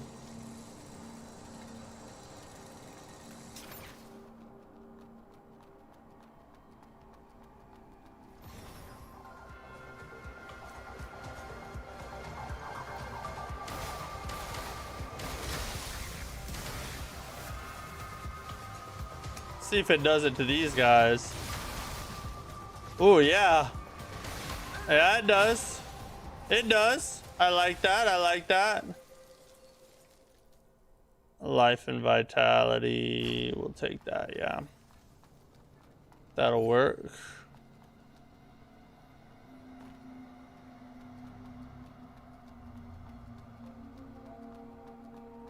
Oh, it does stagger them if they're not in the middle of an attack. Okay.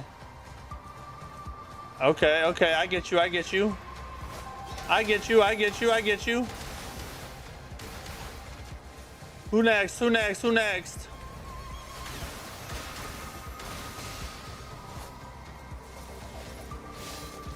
Get skilled. Oh, even the beginning of the skill kind of staggers. That's nice. That lets you actually get it off without getting whacked in midair. Nice recommendation, Tyrant King. I appreciate you, buddy. I'm a big fan of dual swords, especially the Reaper. So far, I haven't liked dual swords very much.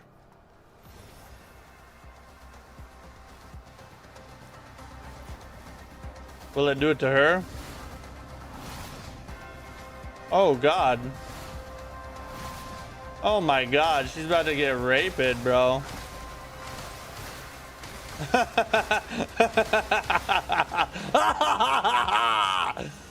I like it. I like it a lot. Oh, yeah. We want the dual wield proficiency. We're dual wielding right now.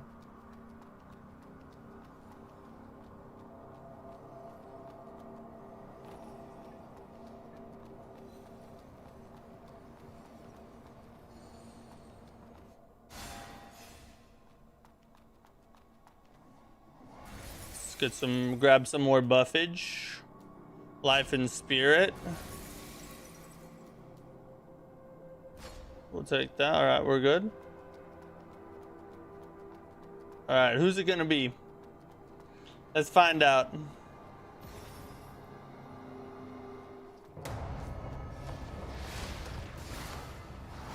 Oh my god. Oh my god. Okay, he got tired of that. He was tired of that skill spamming. Well, now you get parried though, so what are you gonna do?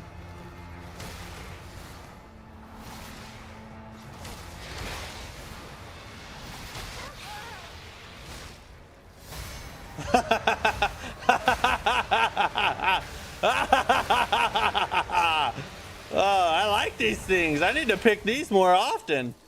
This is working out real good.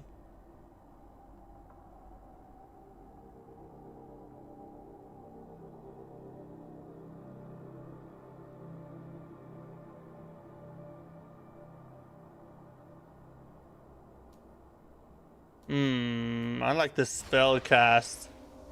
Let's do that.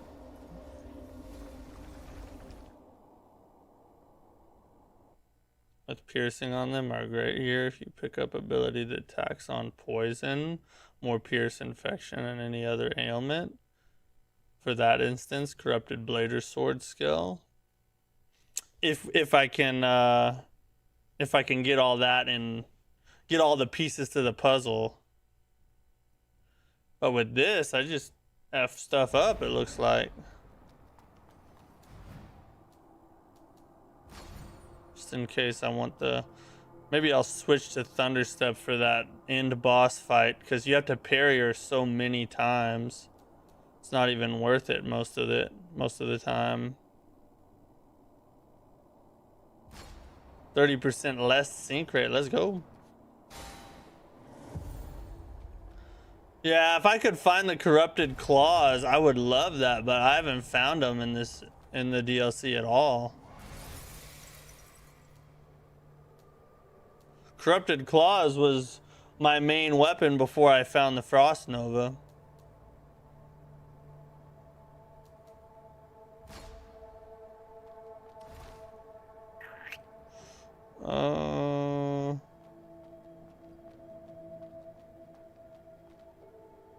Yeah, we'll just hit that, hit there. Yeah, let's go get us a more powerful spell, I think.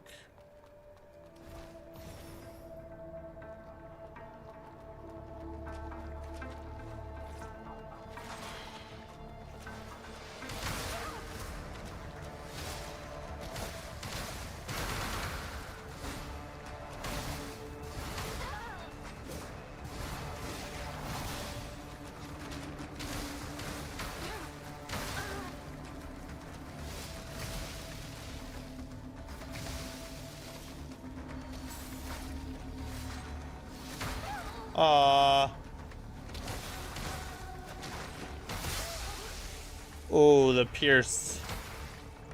Where's she at?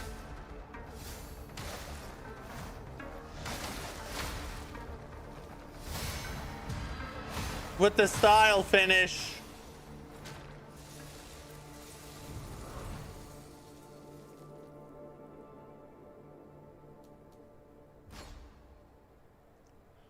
To get to the Reaper in this DLC, you need to find Ursula in the Rifts. Oh, okay. That wasn't the end boss, just the curtain for the final script of the play. Well, that's comforting. That's real comforting. Thanks a lot.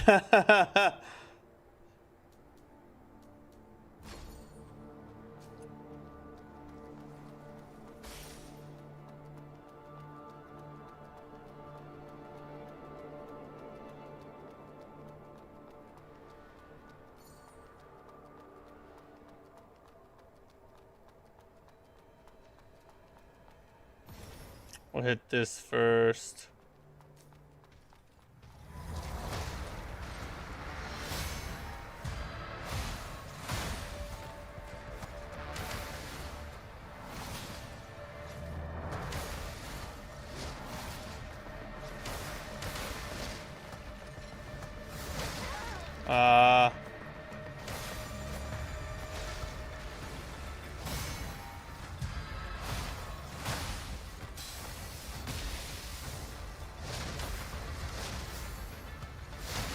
Oh, thought I had it.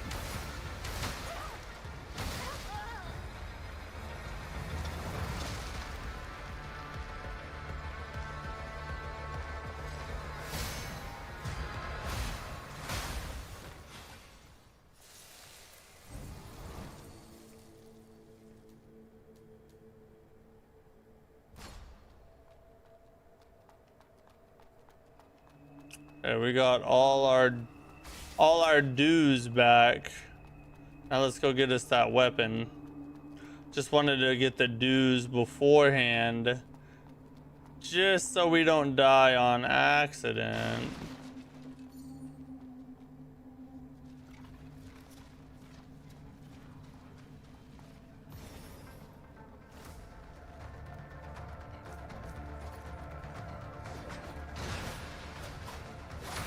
What?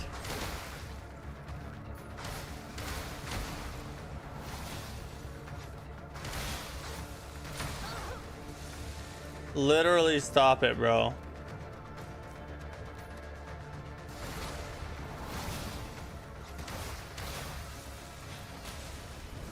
See, he just tried to do it again, even though I killed everybody.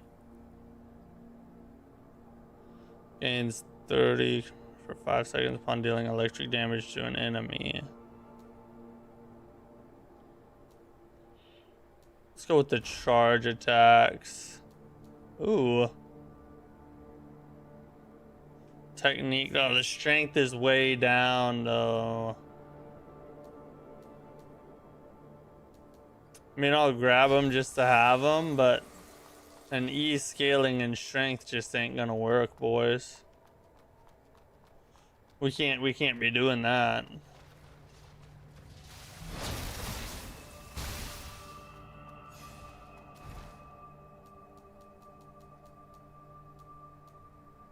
Oh, there they are.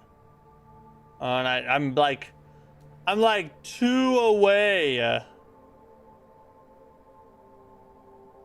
I'm like so close to affording them, and I don't have enough. It's all right. We can come back after we hit this one.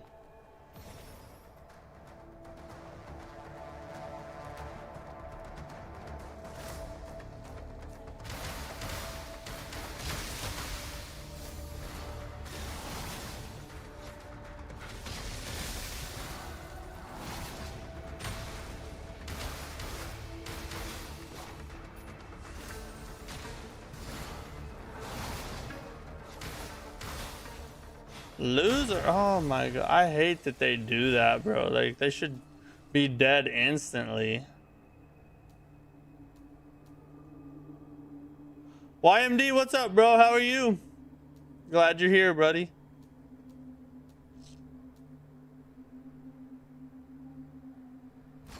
Are you excited for the Bloodborne animated movie? What are you talking about? There is no Bloodborne animated movie that I know. What in the millennia is that move you're doing? It's the weapon skill for that weapon. And it stuns most everything you come in contact with. Nice!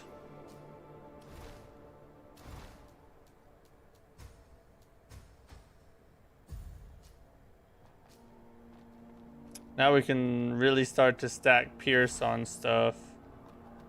Alright, now we go to the boss. Let's go to the boss.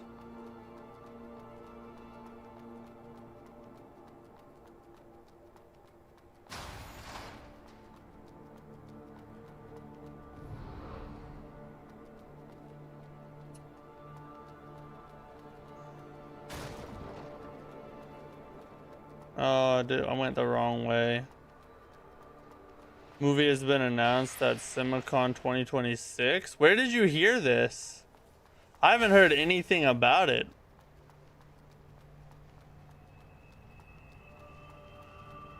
While in the circle, try the skill? What skill? What do you mean?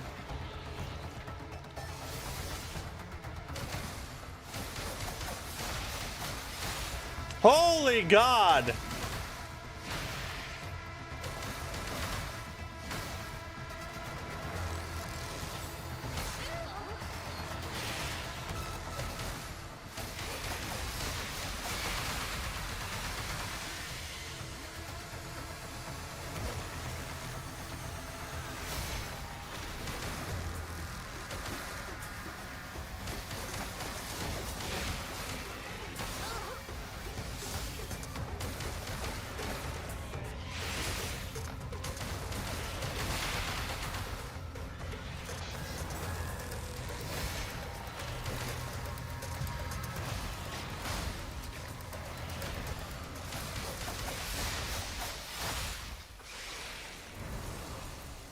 All right, that skills. That must have been the skill you was talking about, because that skill's legit.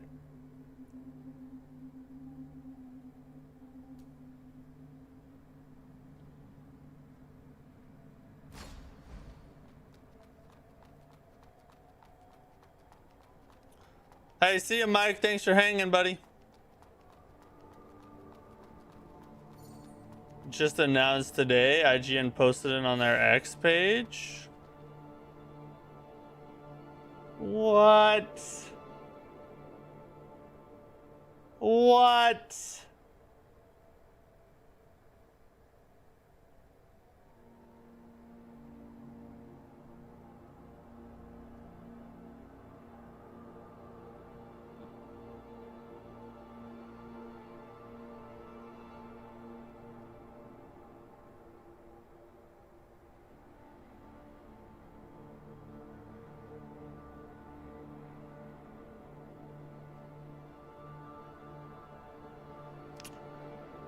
IGN. Let me look at this here. Let me look.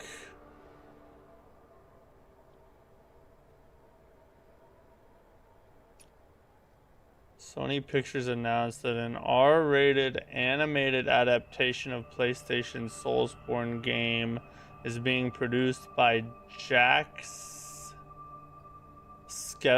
Septic Eye? The YouTube dude? What?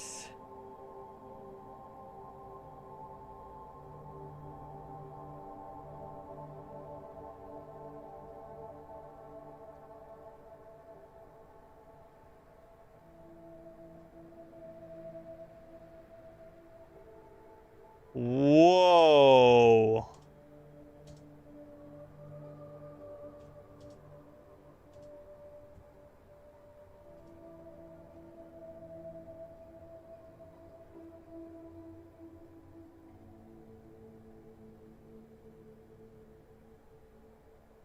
Jacksepticeye is gonna be the producer of the Bloodborne animated movie? What is that?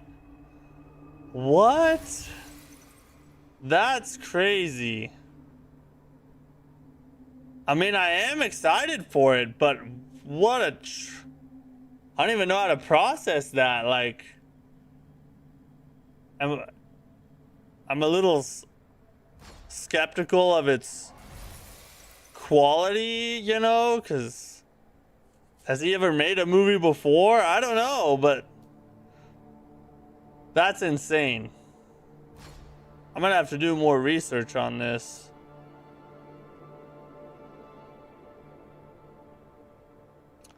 Oh, okay, in this, or okay, I get what you were saying. You smell propaganda? These dual swords are pretty freaking nice. Yeah, we asked for 60 FPS. Instead, you get an animated movie made by Jacksepticeye.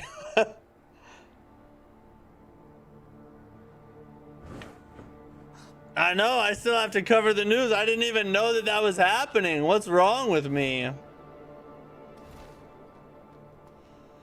It's alright, we'll talk about it now. I mean, F. That's crazy. That is crazy.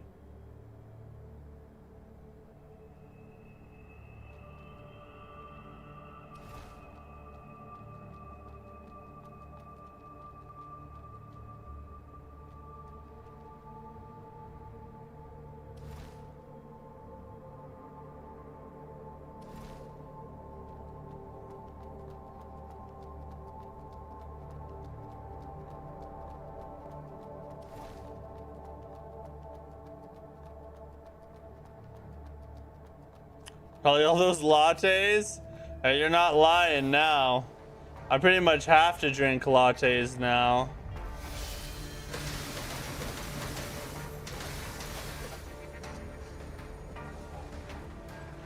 Unfortunately.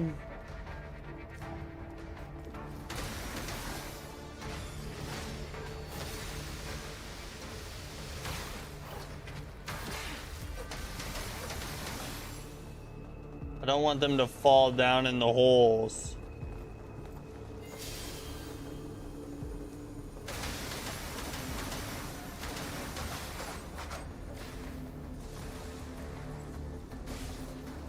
So we need to kill them.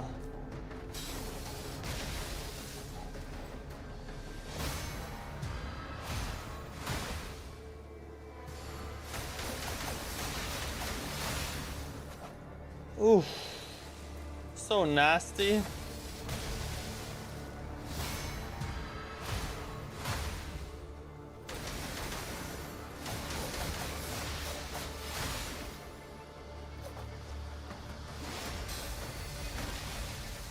Oh, we got him.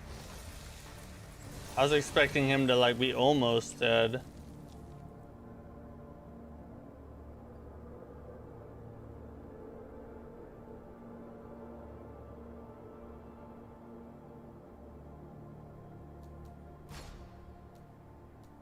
Oh, lightning hammer, thank God. I love lightning hammer.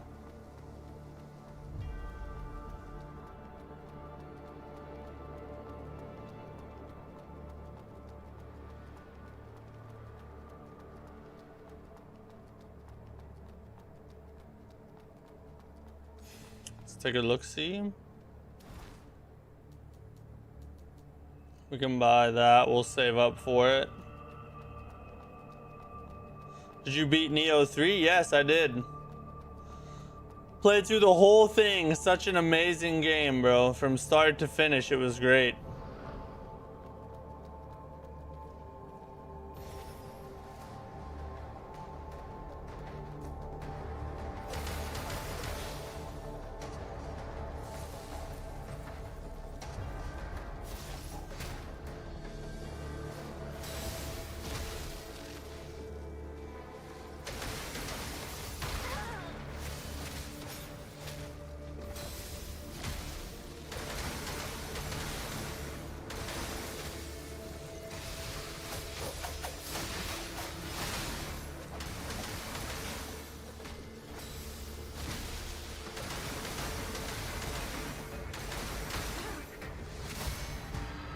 Style finish.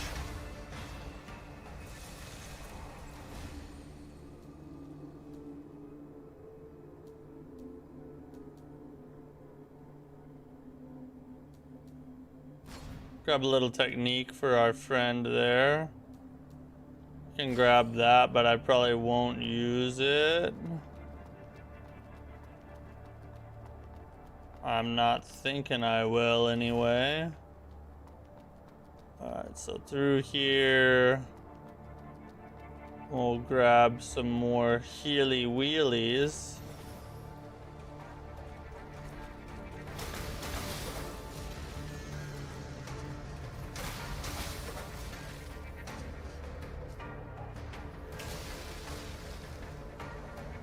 Come see me.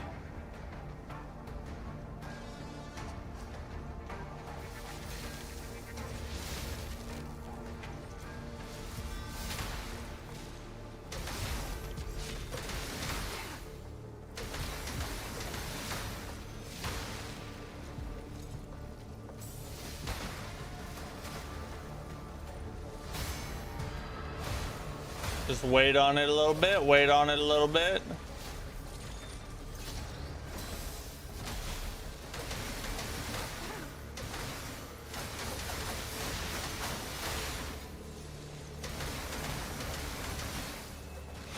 God, this skill is so good. I love this skill. Oh, that was a beefy buff right there.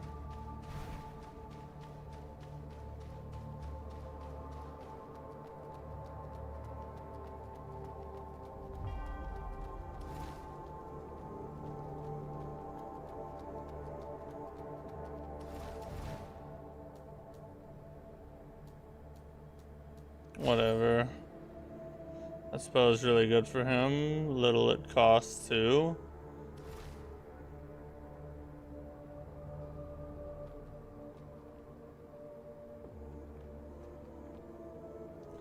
Maybe we go grab the buff at the top, because I think we have to do at least one more. Since I don't really need another weapon, let's just go grab the buff at the top real fast.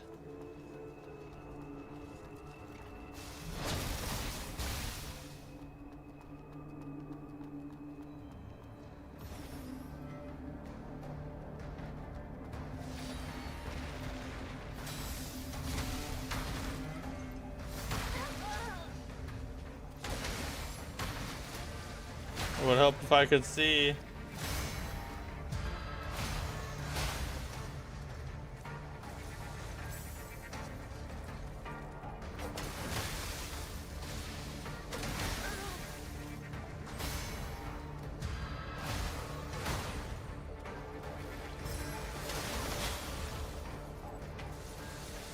Oh, I forgot I had the charge skill right there.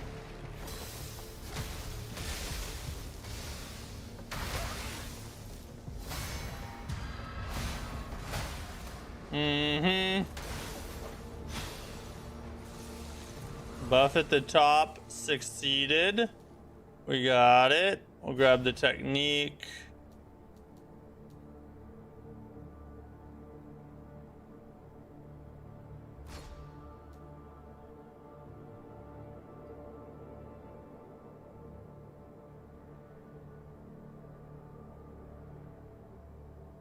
Do not get claws even if you can get it. I accidentally switching to sucks when you're already low health. Oh, the piercing claw. Yeah. That's happened to me in the base game. I don't even mess with that one anymore.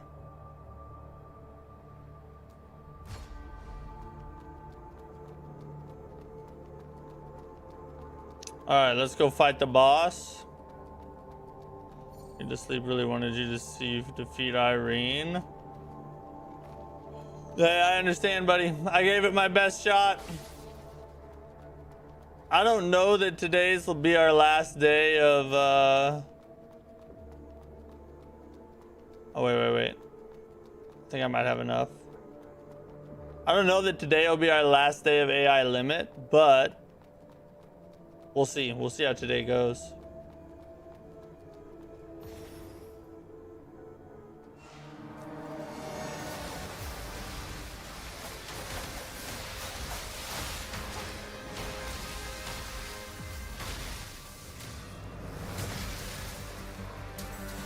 That wasn't what I meant to do at the onset.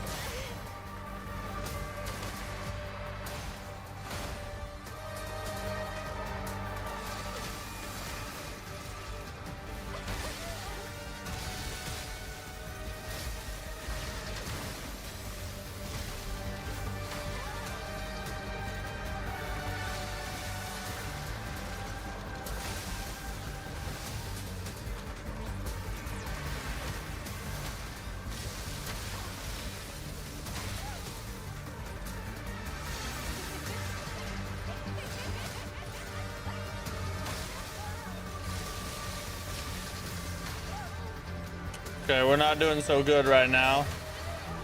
Yeah, we're not doing the best.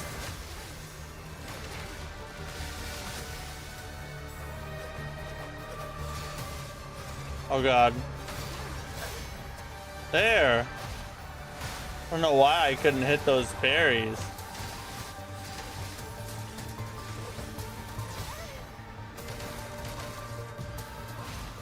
I don't know why it does that. Like, it should let you get there a lot better.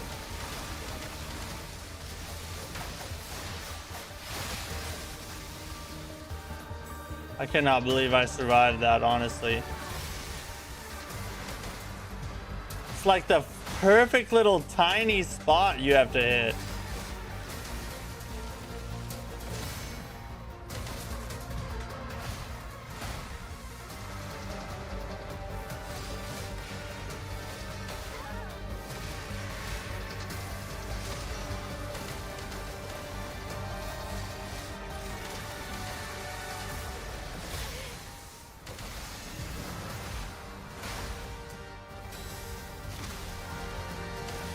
Let's go. See, now we're starting to get that one we're starting to get more consistent at that fight there. And we didn't even fight good that time.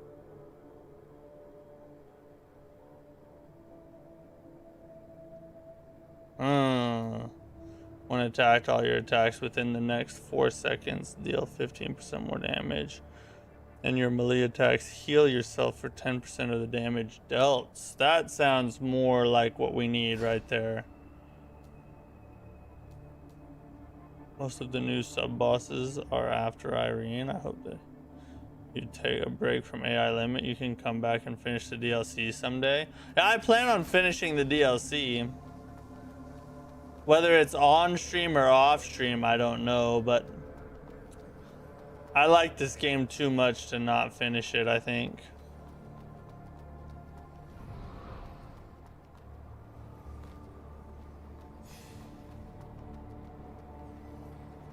If you are in front, you're fine. Just give it half a second. I did that too. Good to know, good to know.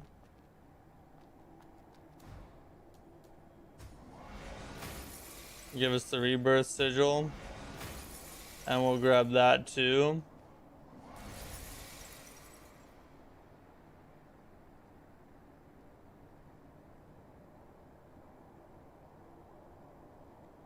Do it in the Discord if not on stream. Actually put it to where you guys can watch it in Discord. Is that what you mean?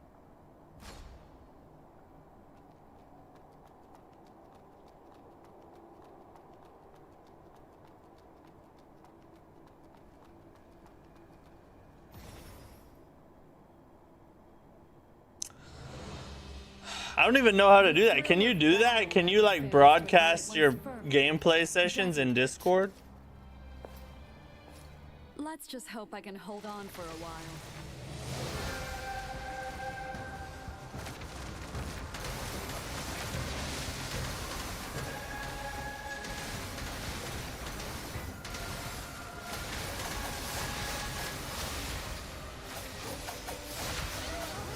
Oh man.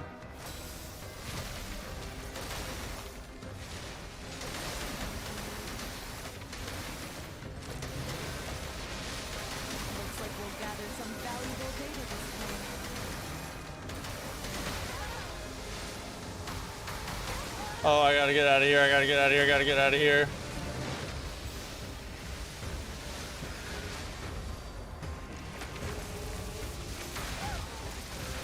Ooh.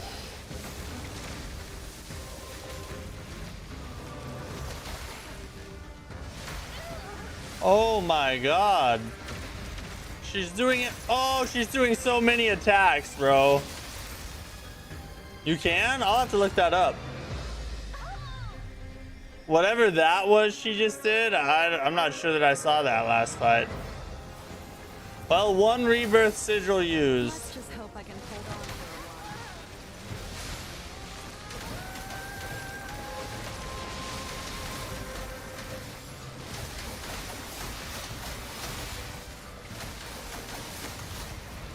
Okay. So that phase is getting easier. Let me put these new abilities to the test against you.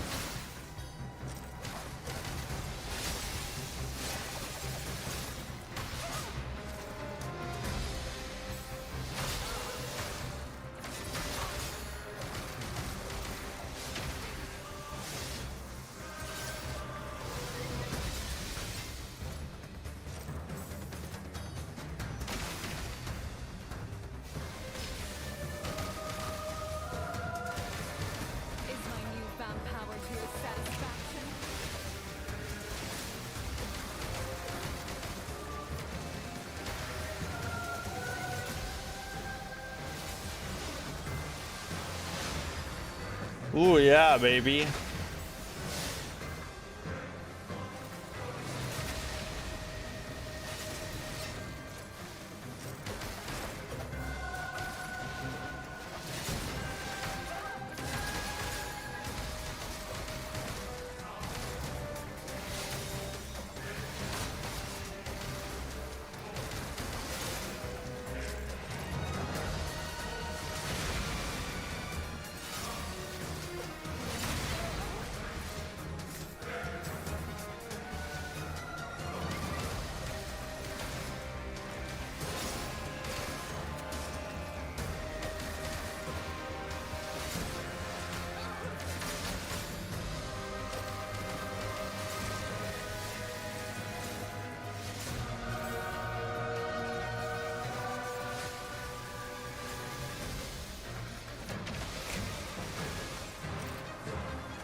Oh my god.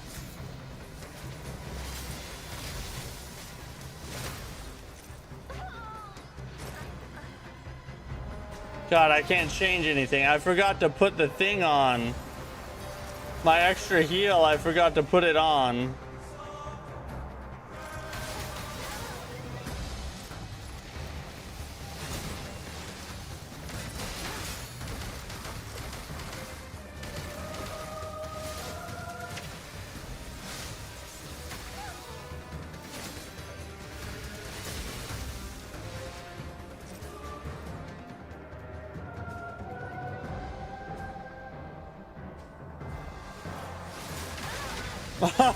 It's alright. It's alright, I still have it. I'll use it right here.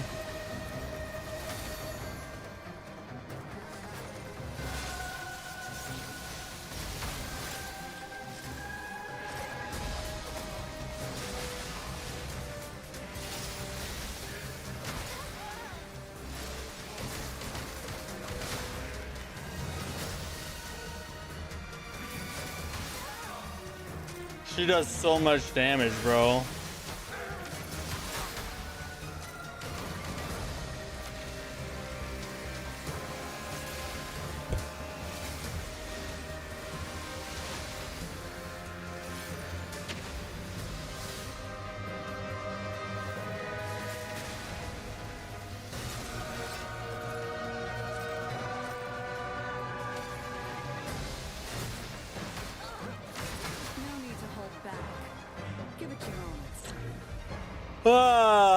That's all right. The lightning step did work, but I feel like, I don't know. I feel like I might be able to use the parry once I know her attacks better. But the lightning step did avoid a lot of damage. All right, see you, Nicholas. Thanks for hanging out, buddy.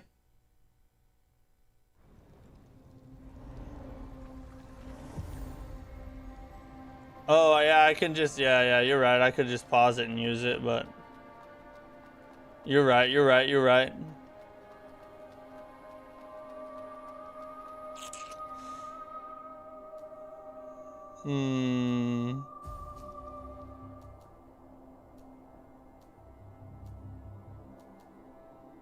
already got those.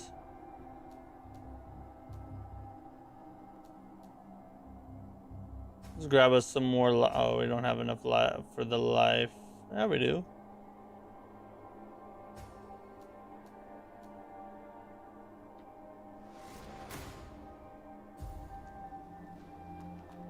What about over here?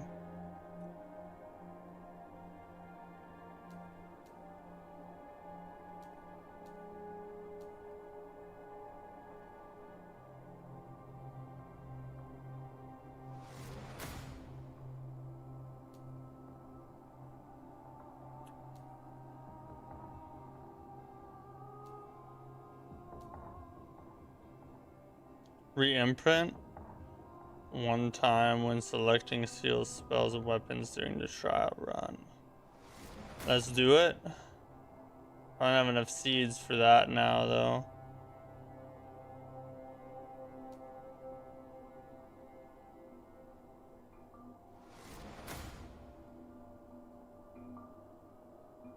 Parry her, yes. Not the final boss of the DLC. Saw the flames that you took your life for a bit. Now imagine it all over where you're standing. Can't parry it. True. Okay. Point taken. Point taken. Let's do it again. Run it again. At least we got all the way back to the final boss again. Or not the final boss, but like Eirene. At least we got back to Eirene again.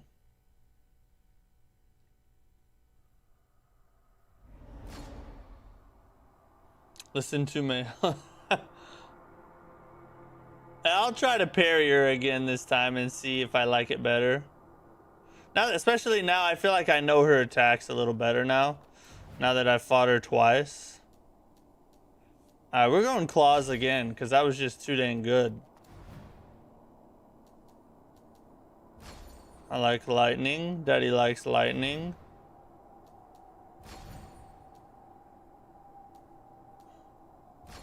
Give me the defense while countering, and let's hit it.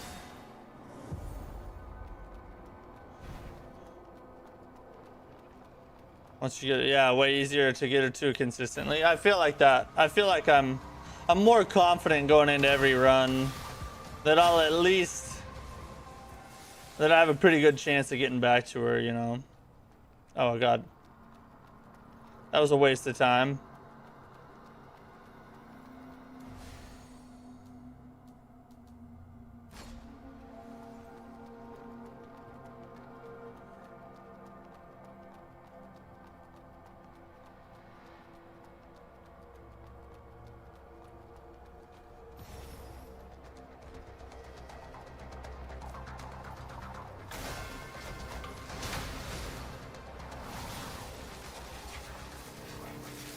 Oh, I always forget. Max LP. Oh, now I got 7% more LP. Let's see, I skipped the 6 for the 7. 6, 7, see?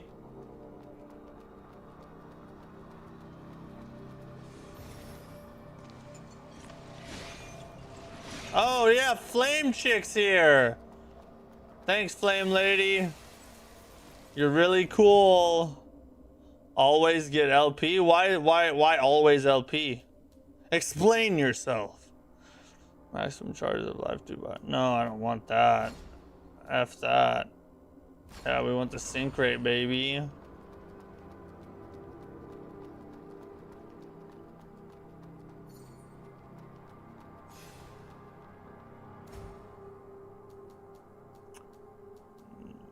Ugh. Ew! Ew!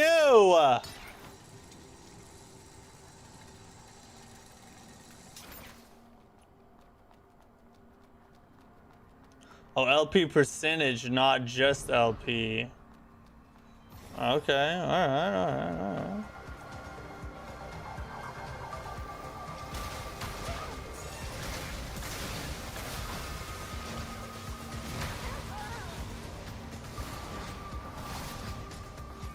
You shouldn't have done that. Now I had to use the skill on you.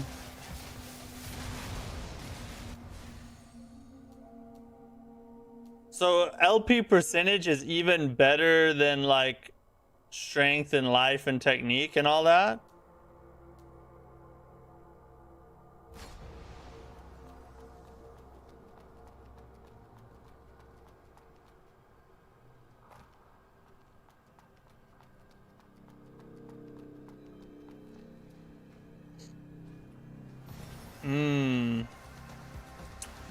More health the better, right?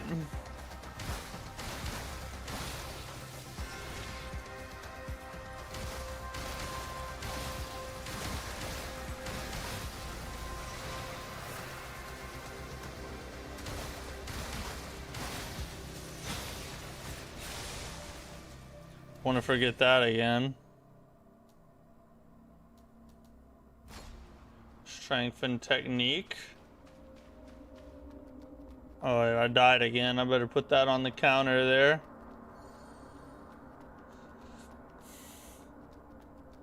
I love roguelikes. Like outside of Soulslike games, a good roguelike is probably my favorite. But the only thing I don't like about it is how much time it takes to do each run, you know? It's just very time consuming to feel like you've made any progress at all.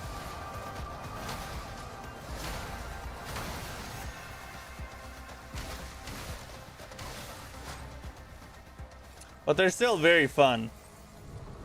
I also especially love deck building roguelikes like Slay the Spire. Slay the Spire is awesome.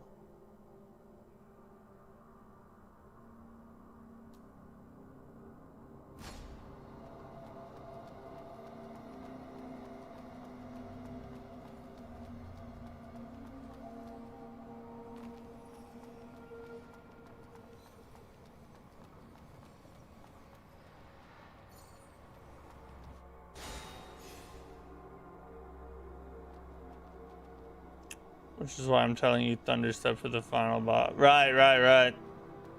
Because having to go spending all the time to get to the end just to miss a bunch of parries probably feels awful.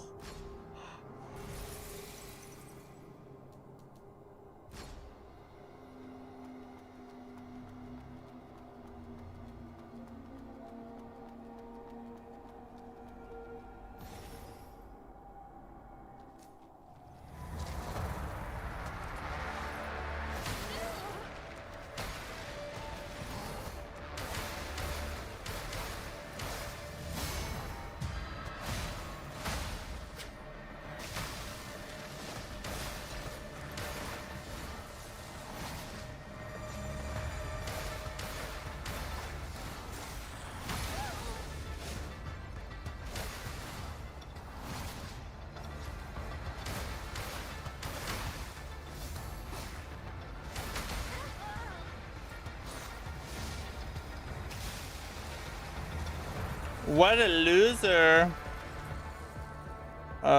Gains 2 additional opportunities to reprint seals spells during the trial run. When re-imprinting seals, each modifier has a 50% chance of being replaced by a higher tier effect.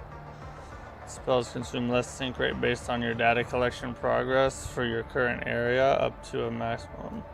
Let's go for the reforge. And it's like playing the floor is lava because it spreads the flame everywhere. Eat your health for a while and stop. Yeah, okay, I got you. Get the reprint? I read your mind. You see? I already knew. You've already trained me to know the right decision.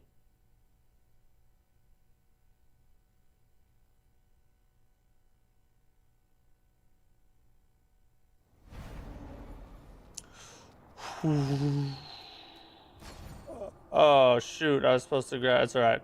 I have another chance to grab Thunderstep.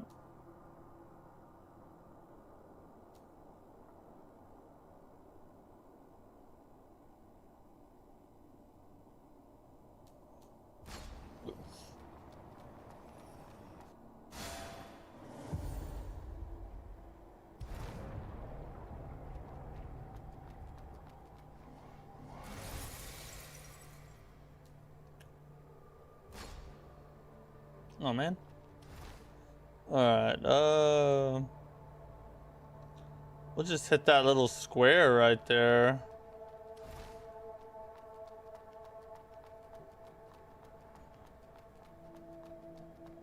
Make a tiny little circle. Get us a cool spell here. Oh, Lost Blader.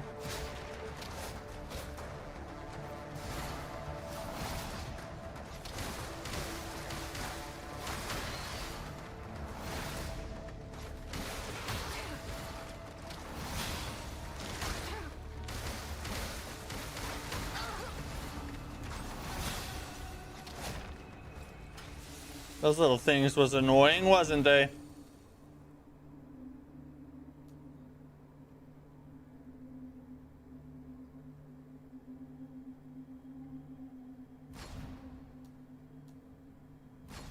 Spears of Punishment. Daddy like. That's one of my favorite ones.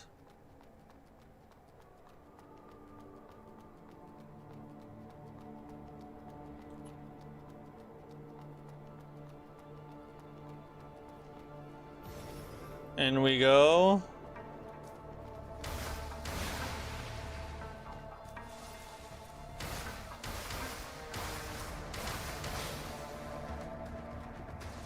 Ah!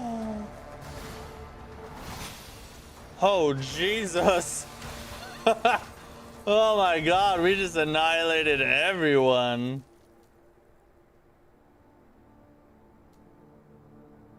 Yeah, that'll help a ton actually. Get energy cost whenever you see it. Skills and spells without taking as much sync. Okay, alright. I got you. Materialism. We're good right now. Let's Let's go grab us see what kind of good weapon we can get. Oh, commander, huh?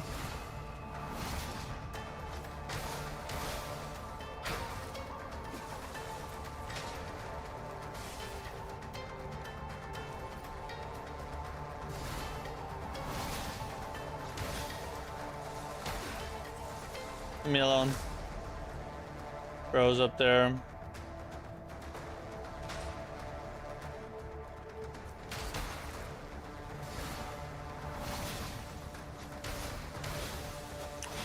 Okay. Now we'll go life and strength. Red deer. We'll grab it just for because, but that wasn't really what I was looking for. Now was it? Oh well.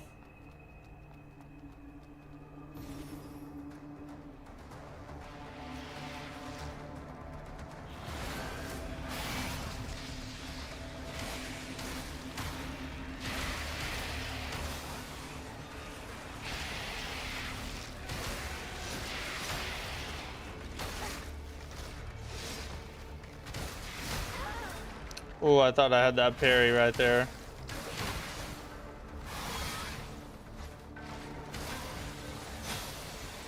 Stop attacking.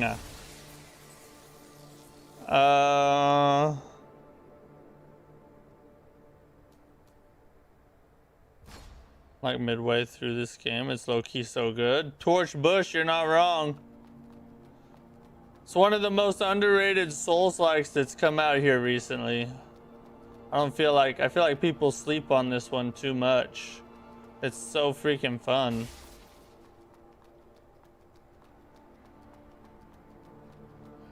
Oh god dang. By the way, this is the phase 1 of the roguelike. Beating Eirene opens up more. Well, we're about to find out. I'm about to beat Eirene. Me and Eirene got a bone to pick.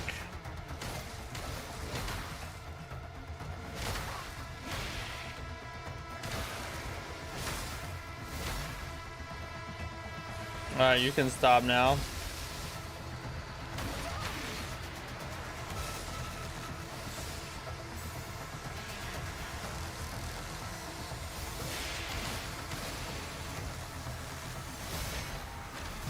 Finally.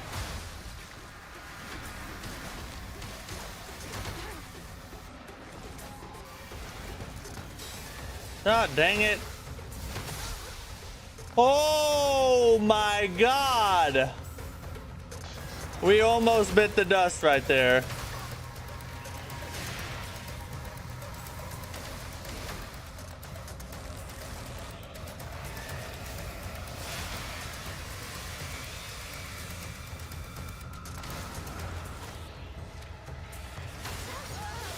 God dang it.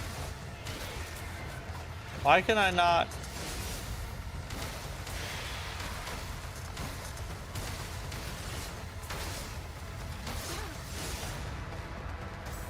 I am awful at this boss. I'm so bad. There.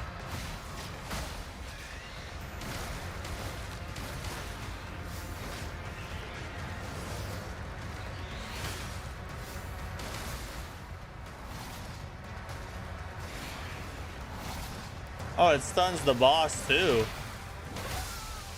Oh, I forgot about the piercing. God dang it. I can't believe it stuns the boss too. That's crazy. If I had known that, I would have been spamming it a long time ago.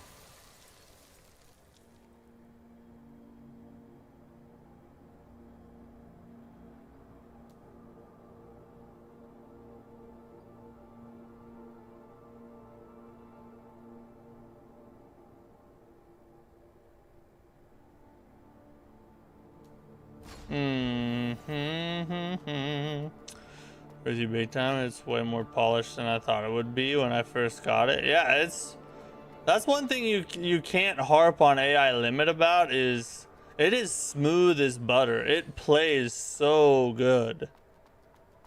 There's like hardly any bugs with it. It's just, and this is what I was talking about with Kazan. I feel like the reason Kazan ran into so many struggles and ended up getting shut down essentially is because they tried to go too big with it. You know, they made the game too long. With AI Limit, I think they did just the right thing. They made a smaller game, but they just made it really good. And I think that's much better than just trying to make it as big as you can for the sake of it being big, you know?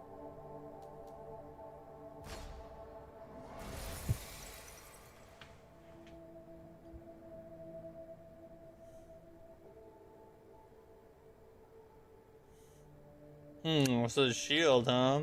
Oh, LP. He said grab LP anytime you get a chance. I got the LP. Let's grab Spirit and Life.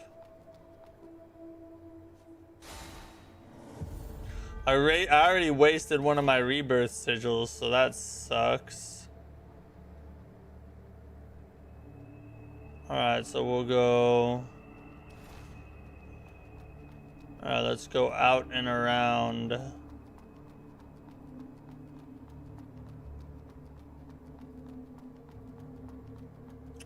Down through here.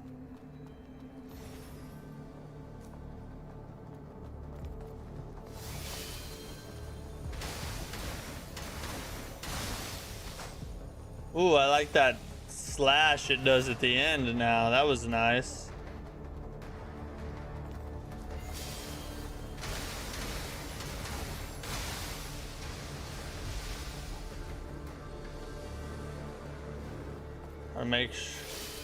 Or make sure she doesn't fall off out of the edge or down into the arena, so I can kill these dudes.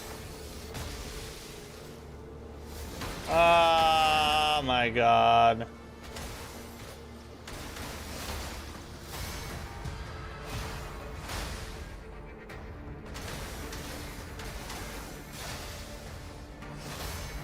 Style finish.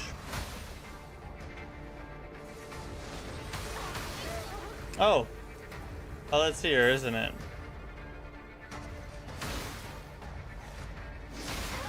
Okay, alright. Just chill. Daddy, chill.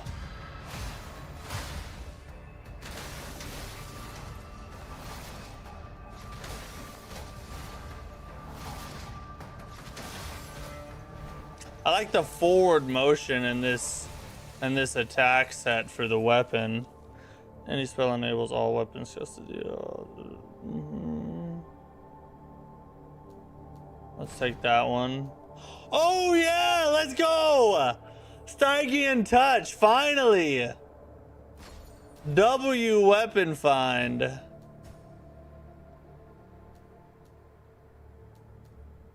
Oh, we're melting everything now. Didn't you get that projectile ability? You can use it from long range to do damage too.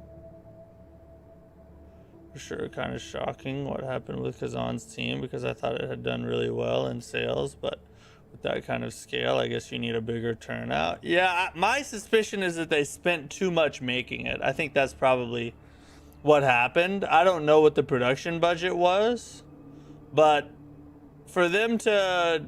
The game did pretty well, a little over 30,000 players on Steam.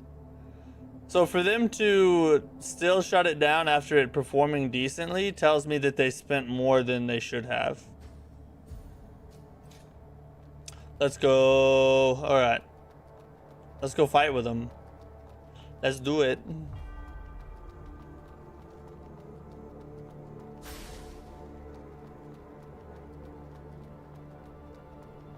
Here first.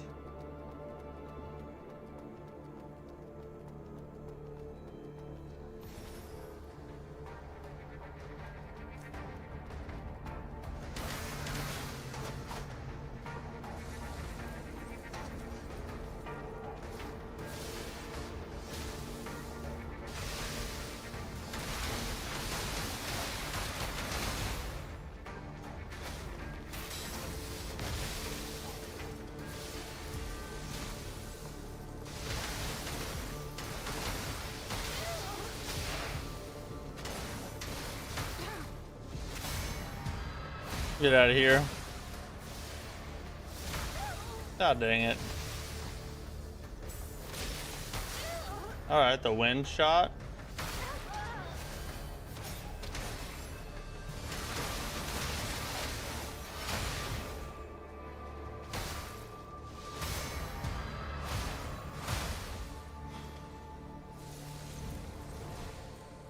How'd you feel about Code Vein 2?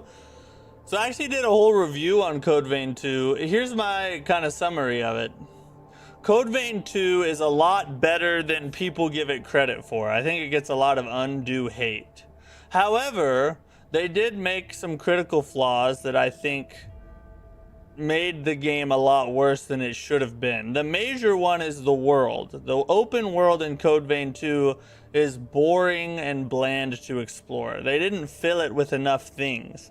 Not only does it look kind of bland just because it's a lot of concrete, for the most part. There's obviously more than that, but there is a lot of just like dreary looking cities, which I get is part of the whole theme, so I don't really count that against it. But the main problem is not that. The problem is that they didn't put enough things in the world, interesting enemies, enough enemies in general. You'll be riding through the world for like 15 minutes straight and see a couple groups of enemies maybe.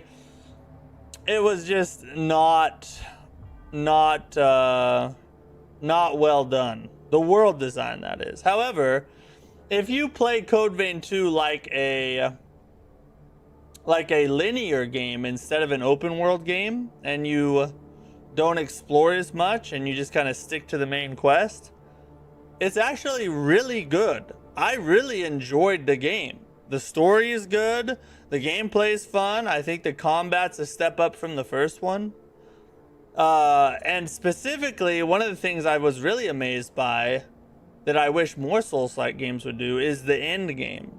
The way they do the end game at the end of Code Vein 2, I don't want to spoil anything for anybody who hasn't played it, but the way they did the end of Code Vein 2 was like crazy awesome to me, and I wish more games would do what they did with respect to multiple endings, is all I'll say.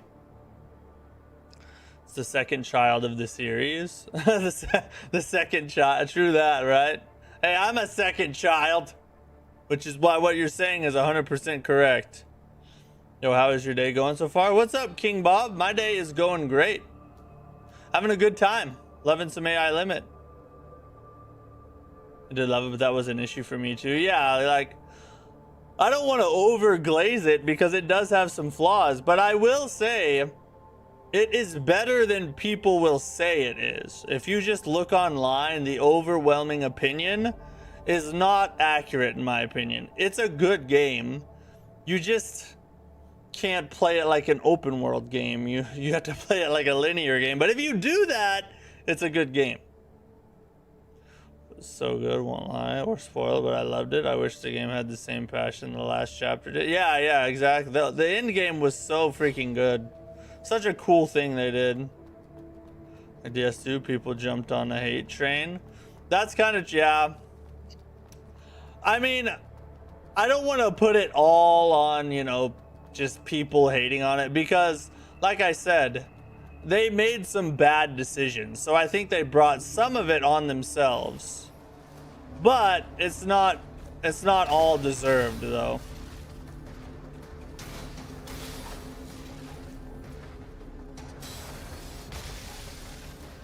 Come here, Daddy. Come be my friend. Oh my God. Stop chilling. Oh, I shot it back at him. That was crazy.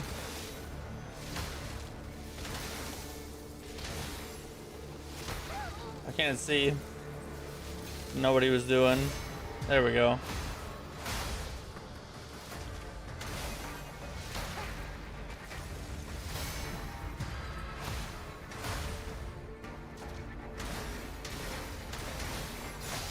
Death. Death.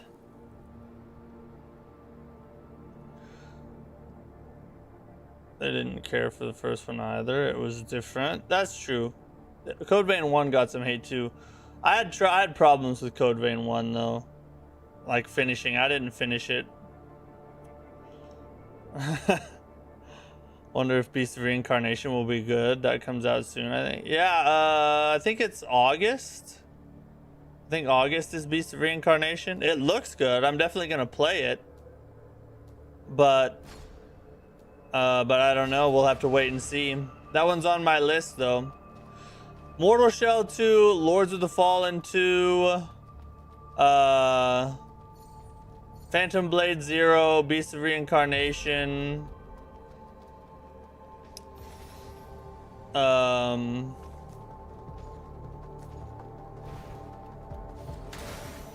Soros. Those are all the Dusk Bloods. Well, we're gonna check all those out.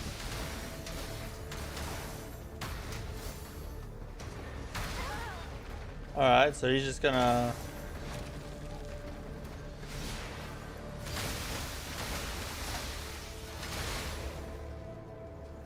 I just tankified. My tank at his best.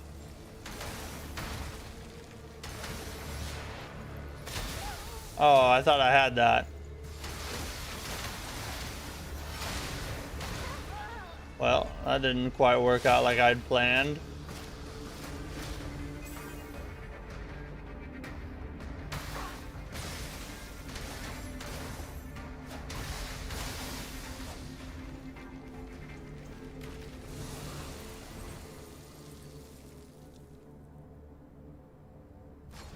That's a good one. Ooh.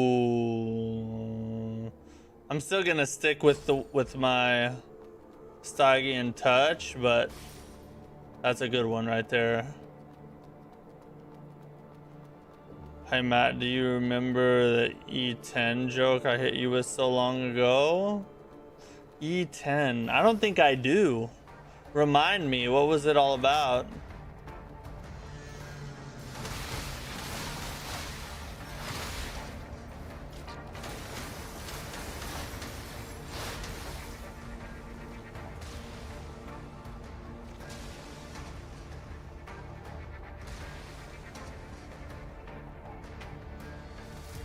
Oh my God. I remember now. He just got me again. Oh, oh, I can't believe I let it happen again. How can I do? Oh no. I'll never live it down now.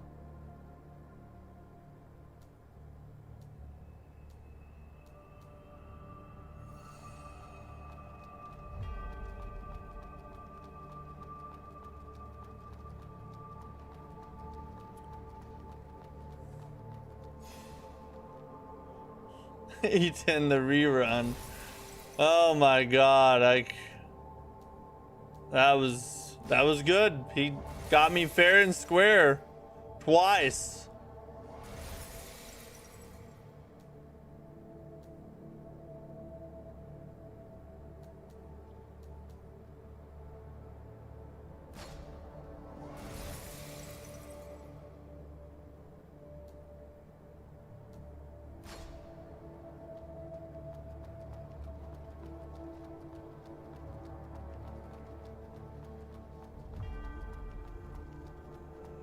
Alright, so now we go fight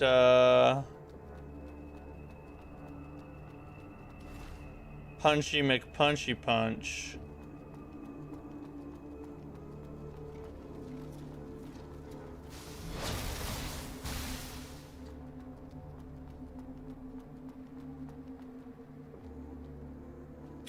I don't want to do this.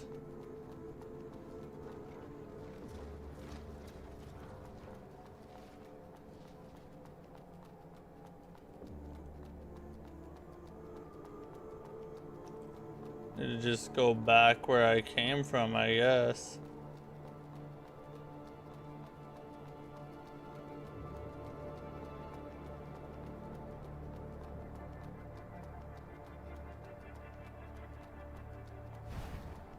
Oh God. Oh, we gotta hurry, we gotta hurry, we gotta hurry, we gotta hurry.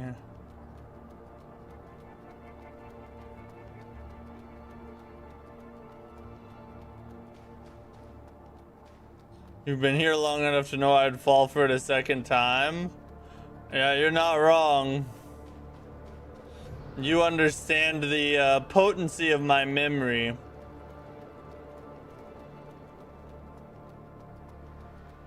Dear God in heaven, bro.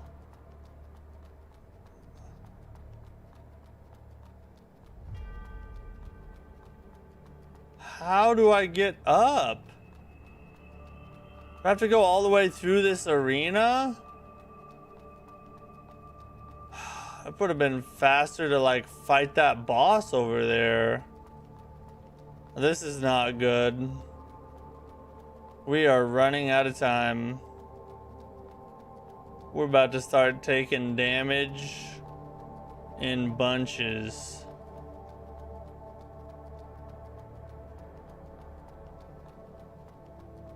First time was a bait from a FromSoft new game. Was it really? I need to get both of those after this fight. We got 1 minute and 40 seconds before the final heat. The final heat.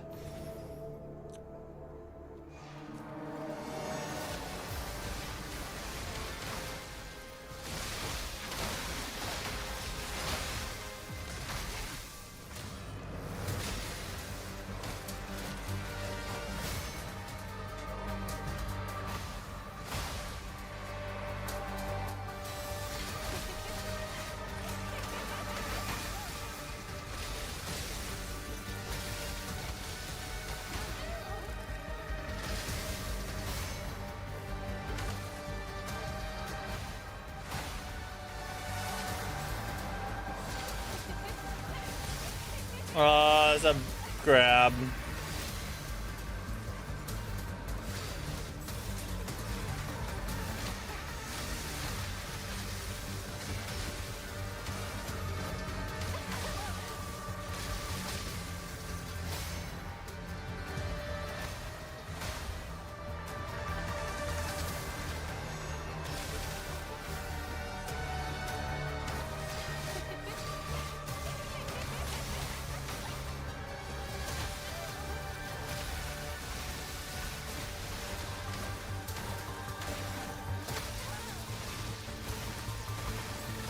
It'd be helpful if I could see.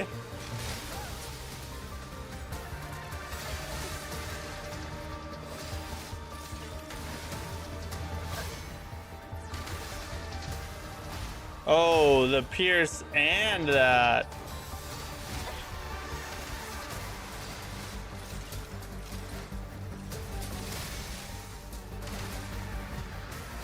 Can we pop the clutch on him?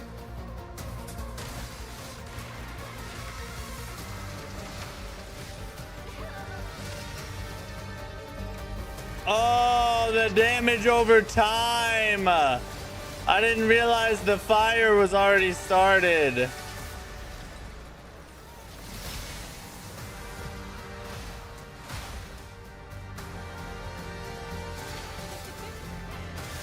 The grab. Oh, I'm gonna die. Man, the damage over... God, that's fast. That is so fast. The heat just cooks you alive, literally. God dang it.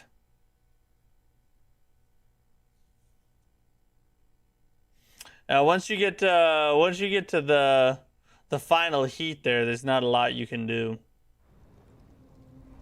Not a lot at all. Yeah, Heat 5 was auto GG. I took too long. That run, not figuring out the way back fast enough was really hurt me there.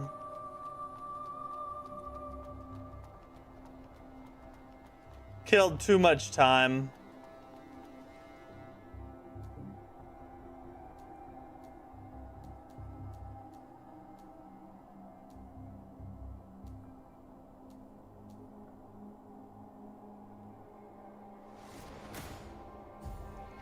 We'll hit that up again.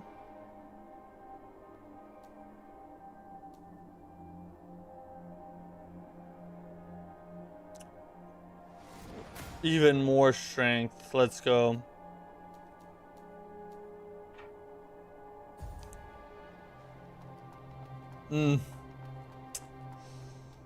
Oh my god.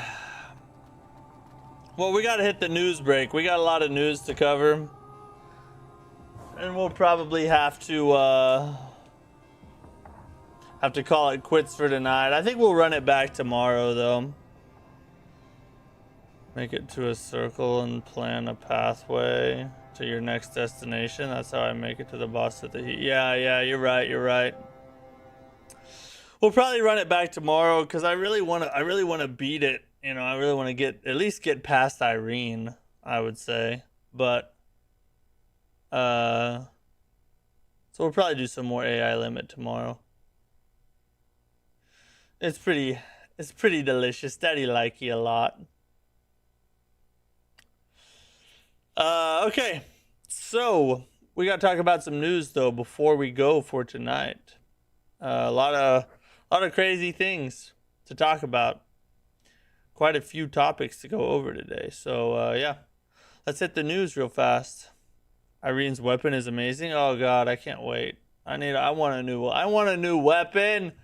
That's why I want to beat her. So I just want to beat her. Can't believe I was so close. The first attempt, you know. That happens to me a lot though. Like maybe this happens to you. Like my first attempt on a boss will sometimes be like super close to beating it. And then every attempt after that is like 5 miles away from even being close to where I was the first attempt.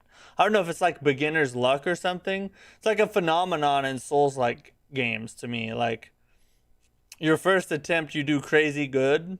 And then that was just like, it's just basically there to tease you. To make you like, oh yeah, you can do it. Just come on back. Come try again. See what happens. And then you get your cheeks clapped. Just beat her and save the seeds. Okay. Gotcha. All right, let's talk about some news.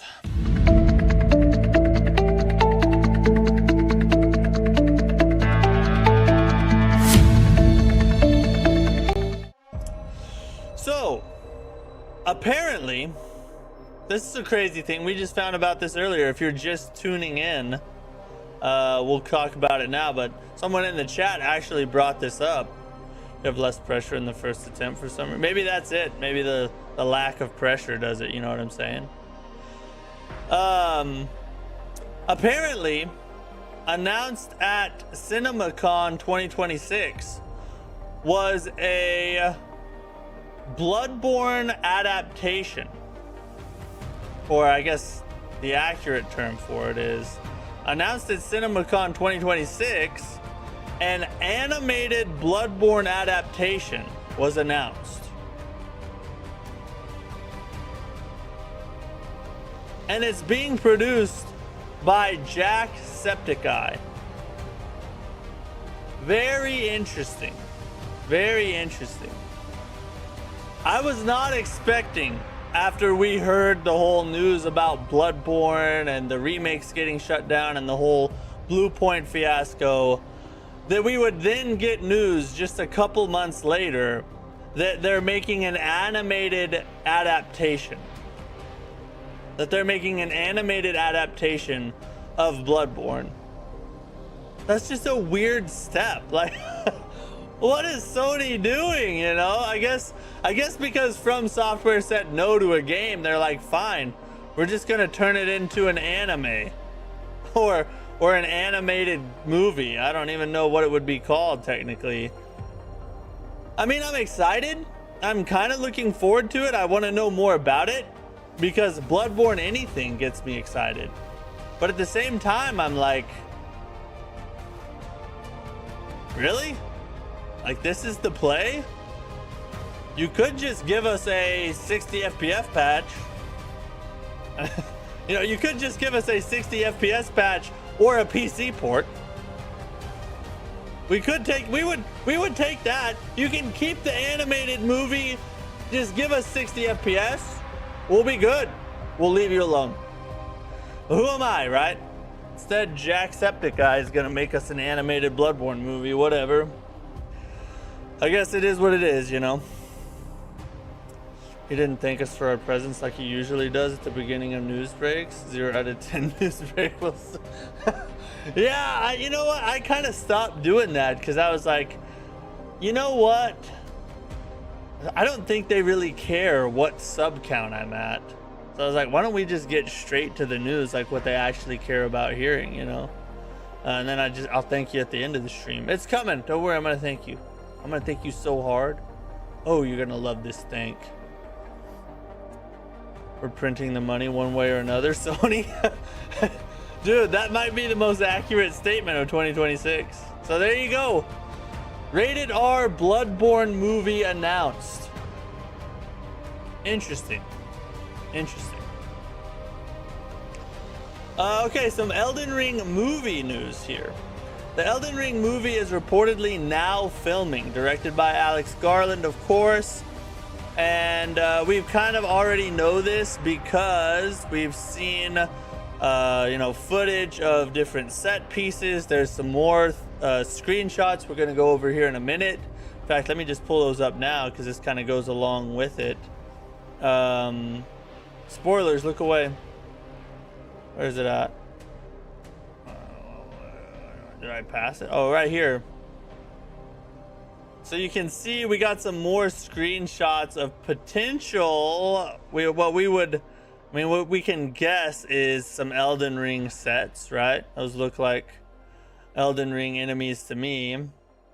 Don't remember the white tents in Elden Ring though. Well, there are some out there. You know, there's tents here and there. You know what I'm saying? Rip City Brady, what's up? Do I recommend AI Limit? I recommend it 100%. If you're a Soulslike fan, I think AI Limit's a must play. Tanish, what's up, dude? How are you? Wonder what ending or side quest we'll be going with. I'm not sure. That's the information we really want to know. Like, what parts of the lore are they going to focus on? What are the characters they're going to include? What ending is going to be it? You know what I'm saying? That's something we got to figure out still. Is the DLC free? Yes. The AI, if you buy AI Limit, you get the DLC for free. It's a free download.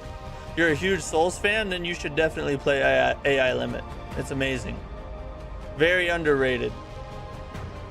And it's on sale right now. Someone was saying they found it for like 31 bucks or something like that.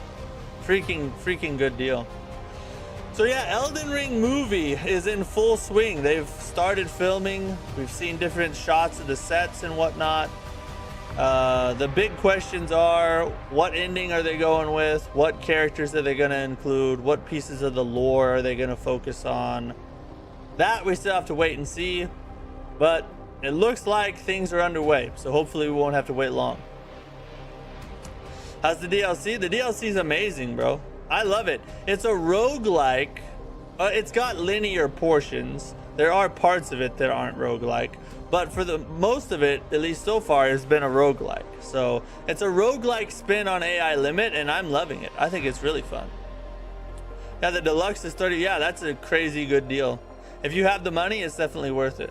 Last Souls game was Neo 3. It's a lot different than Neo 3. I would say Neo 3 is a better game. But AI Limit is one of the best Souls-like games to release in the past 5 years or so. What do you think about Beast of Reincarnation? I think it's going to be good. I'm excited for it. It's got some unique mechanics that I'm interested to see how they play into everything, like the way they're going to incorporate kind of turn-based gameplay into the action RPG Souls-like type of thing.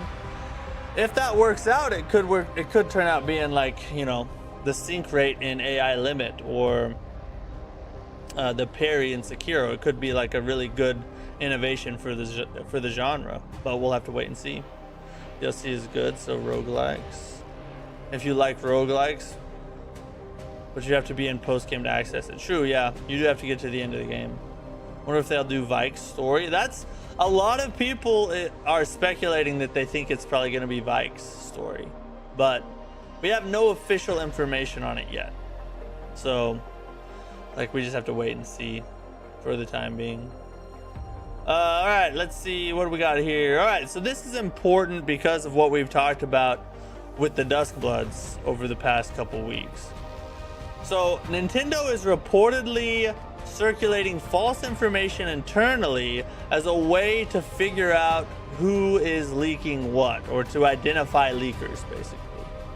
And then it says these may affect some news we've heard this past few days, including, so this could affect some of the things we've already heard, including Luigi's Mansion movie and new game, new classic style Star Fox game on Switch 2, The Legend of the Zelda Ocarina of Time remake. If that turns out to be false, my wife will throw a gasket, probably at my face. The next 3D Mario delayed until 2027.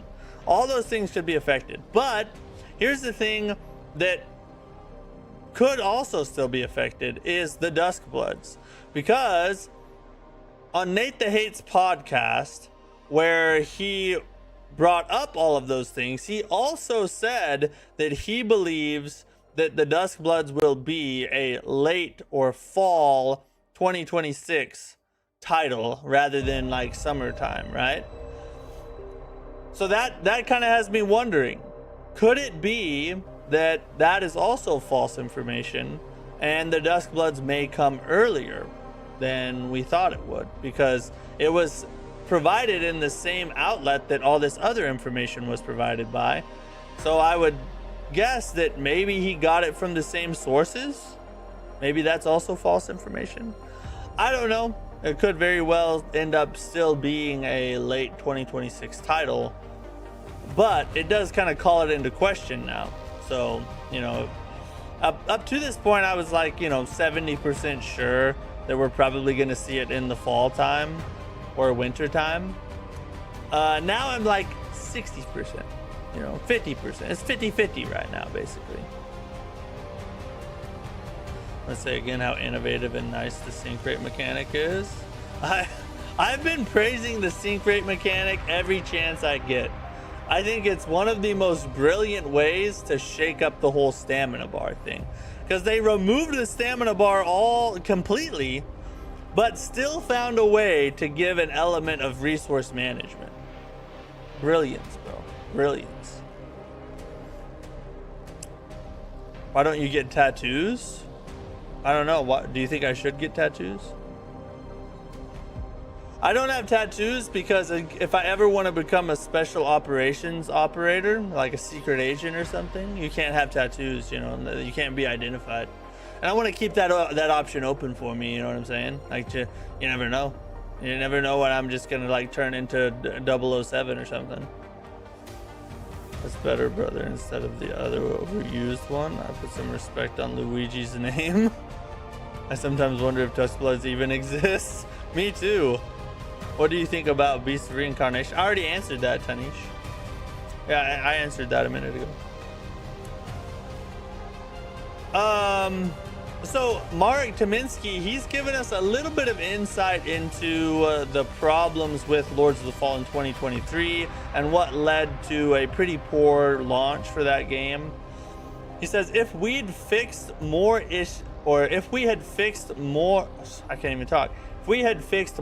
issues pre-release, we wouldn't have just broken even after 2 years. It would have been far more successful. Lessons learned. And this is all from this is kind of in response to this tweet he made the other day, where he says 3 main things that destroy game dev studios. One was simply not good enough idea, lack of strong execution, corrupted team culture. He said number 3 is the main reason most of the time, the team culture. All that makes sense. And if you've played Lords of the Fallen 2023, or at least if you played it in the early days, you understand that what he's talking about makes it definitely checks out, because it played like it wasn't cooked long enough. Like, everything was good, everything was there, and you could tell what it was supposed to be, but it was some underdone chicken, like it would have tasted good if you just cooked it a little bit longer. That was Lords of the Fallen 2023. And then, you know, they improved it over time. Props to them for sticking with the game and, you know, committing to it and making it what it is today, because now it's absolutely amazing. You should play it if you haven't. But at the beginning, it was not as good. I still think it was always a good game, but it was way worse at the beginning than it is now. So you can definitely tell that they have learned learned that lesson, that, you know, it's better to cook the game longer at a little bit more expense than it is to release it, make a bunch of players mad who probably will never play your game again. Or if they do, it'll be years later when they buy it on sale. You know what I mean? Because they'll refund it on Steam and then buy it years later when it's on sale and give it another try. So it's much better to cook it long enough to actually have all the bugs and everything worked out to where it plays well than it is to throw it out there because you're running out of time or funding. I know sometimes you have to, but if at all possible, spend a little more money, cook your game, make it good, and then release it, and you'll make more money that way. And he's obviously learned that. Sad they had to go through all that just to learn it, you know. And the other thing is, the fact that they've learned this lesson with the first one makes me even more confident about how excited I am for Lords of the Fallen 2. Because if they are taking that approach with Lords of the Fallen 2 and they're not going to repeat that mistake, that means that we'll have all the greatness that they cooked up in Lords of the Fallen 2023, but they're just going to make sure that it's developed all the way and that all the bugs are worked out. So this gets me even more hyped for Lords 2020, or Lords 2, I should say. Double O Mad Soulslike secret agent. Exactly, yeah. Just be a real man and Souls player and rip off the skin with the tattoo. Well, that's true. I could just like cut it out of me, you know. If I got a tattoo, what tattoo do you guys think I should get? Probably a Souls tattoo of some kind, like Godric's wiener on, like, just a dick on my arm or something, right? Surely that would be the right one. So the game is fire. It's gonna be fire. Yeah, I think that Beast of Reincarnation is gonna be really good. I plan on playing it. I wish they would have made the roll less floaty in Lords of the Fallen. Yeah, I wasn't a big stickler on the roll, but you know, I get it. Nitro, what's up, bro? Is it true that there's an animated Bloodborne movie coming out? It's true that it's been announced. Yeah, we just went over it. It's right up here. From IGN's official Twitter account, at CinemaCon 2026, Sony Pictures announced that an R-rated animated adaptation of PlayStation's Soulsborne game is being produced by Jacksepticeye. Looks like it's a real thing to me. I don't see any reason to doubt it. Maybe a public admission from it. One company will make others open their eyes more. True. Yeah. Hopefully more people will learn from their mistakes. That's what I like. I follow Mark Tominski pretty closely because he has really good ideas about the gaming industry, and he talks openly with his audience, and he's honest about the mistakes they've made and what they've learned and his views on gaming as a whole. I really like him. Go follow him on Twitter if you haven't. The foreskin duo would be a really good tattoo. True that, dude. Especially if I made their faces actual foreskins. That would be cool. Tramp stamp or a womb tattoo. Oh, dude. That'd be the only place I'd put it. Yeah, for sure. Alright, what else we got? Okay, so more really sad news. We talked about Kazan the other day.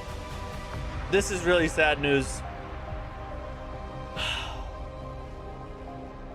Sad Wu Chang news. Reports from multiple Bilby sources. Or is it Bilibili? Yeah.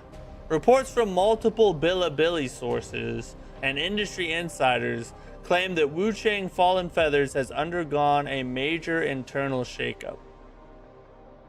According to the reports, producer Zai Siyan, however you say that, has reportedly been dismissed by Lingzhe Technology. The original development team has been disbanded, and the project is said to be on hold indefinitely following internal restructuring and layoffs. No official statement has been released by the studio at this time.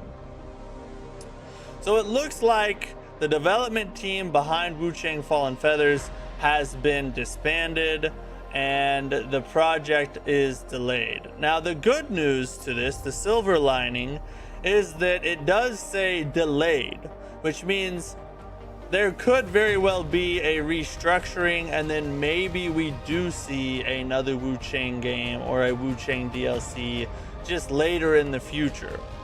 But it doesn't look good. I mean, when stuff like this happens, it's a very uncertain time. You can't ever really tell what's gonna go down once a shakeup like this takes place.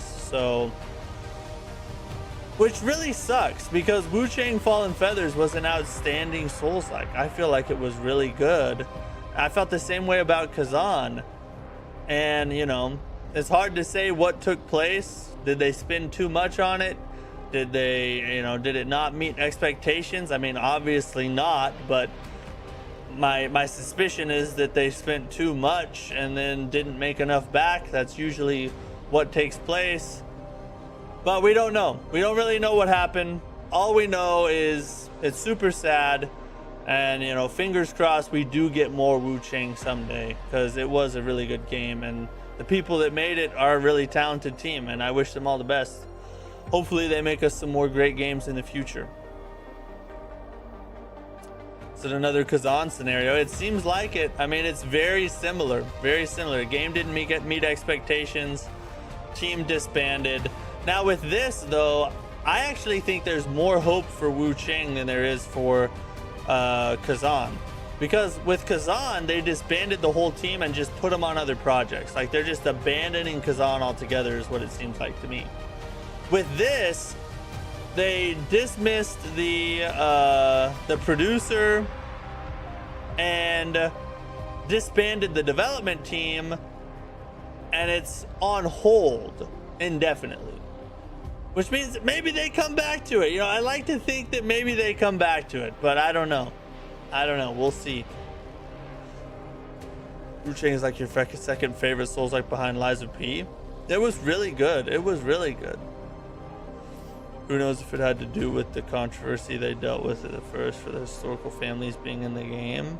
Yeah, I thought all that was dumb, though. I mean, look, I understand, like, from a cultural standpoint, maybe, you know, that makes some people upset. But look, I don't give an F if Abraham Lincoln gets shot in a video game, or George Washington, or Donald Trump.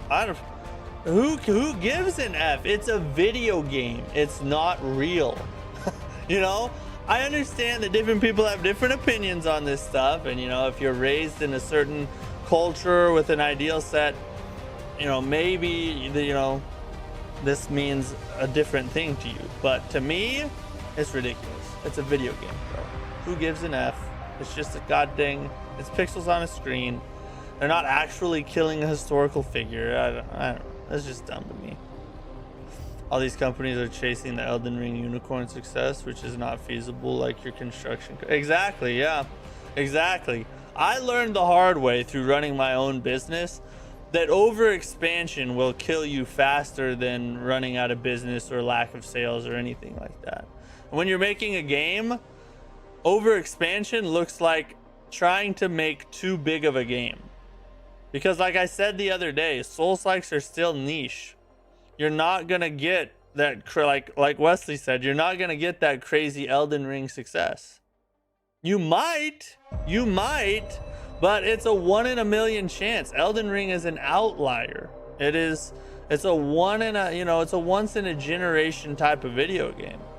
So focus on a core gameplay loop with a, you know, smaller game. Don't spend too much on it, but make a quality experience, and people will buy it. You'll make money, I guarantee it.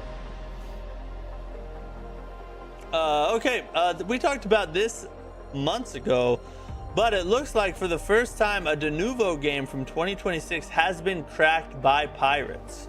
and it was Resident Evil Requiem. And I've said this multiple times now on the issue of piracy. It's gonna happen, whether you want it to or not. So why spend time putting de novo into a game when you could just spend that time making your game better, and you'll sell more copies because of how good your game is. You'll sell more copies and make more money that way than you would from, you know, it will offset the loss of the piracy if you just make a really good game and don't worry about all that crap, because it's gonna get cracked eventually. Sure, it might work for a while, maybe you save some money, maybe you don't, but the time you spend worrying about all that, I just feel like it could be better used in the actual development of the game, because you know, you're not going to stop the pirates. The pirates will always find a way. Army hardies. Yeah, but Matt, some people can't separate these things. I already have people saying games are a waste, rot the brain, promote unhealthy habits, blah blah blah. Oh yeah, well they've been saying that for years, but here's the interesting thing about that though. They said that way more when I was a kid than they say that now. I feel like now video games are becoming much more normalized. There's not as much of a stigma around it. When I was a kid, if you were playing video games, especially as an adult, you were looked at as like, you know, a loser, or like somebody who, you know, is just living in their mom's basement, their Reddit mod persona type of thing. But nowadays it's not as much like that, I don't think. I think because it's gotten much more popular. And the reality is that gaming is just a hobby like any other hobby. Now, there are some downsides to gaming that other hobbies don't have. For instance, like if you like playing sports, like let's say you like golf or basketball or something, those hobbies are healthy in the sense that they exercise your body and create better overall physical health as a general rule. Video games are not like that. You can get in pretty poor health by overindulging in the hobby of video games, which is why I'm an advocate for exercise. You know, I go to the gym every day before I come here and stream.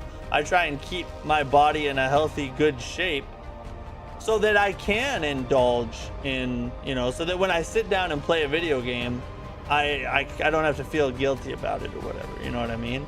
Not to mention the longevity, you know, living longer, being with your family longer, all that good stuff. But video games have a lot of pros to them as well. Number one, they teach problem solving skills are exercised very well in video games, especially in children. Kids can learn a lot about thinking analytically and solving problems by playing video games.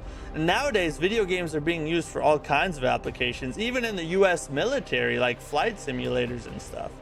They're being used in that way as well. So yeah, there are downsides to games, and you definitely have to be careful, you know, the amount you play and, you know, what you do with your life outside of that. But there's also a lot of upside to it. And not to mention the mental health aspect of it. You know, being able to decompress and do something you enjoy is very important for you as a whole as you go throughout your life. So yeah, it's interesting though. It seems like it's getting more and more normalized, I feel like. The biggest disadvantage with games is the price of hardware. I mean, yeah, there's financial, but that disadvantage comes with most hobbies, though. There are a lot of hobbies that cost a lot of money. I mean, golf would be a good example, right? Games are an outlet. Moderation is a thing, and that's one more specific.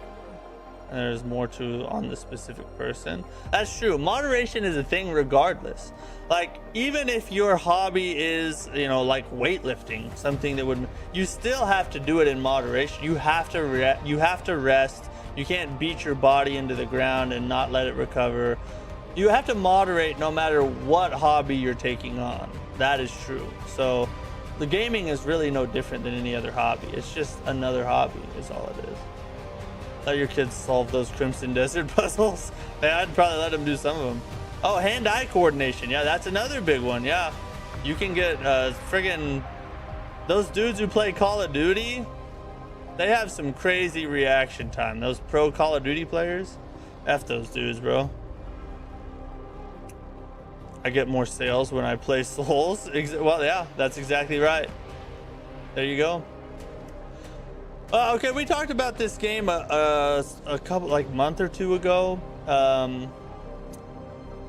Tomb Water is a 2D kind of top-down Bloodborne meets Wild Wild West Souls-like game, and it just launched with an 87. Sorry, it just launched on PC with an 87 on Metacritic.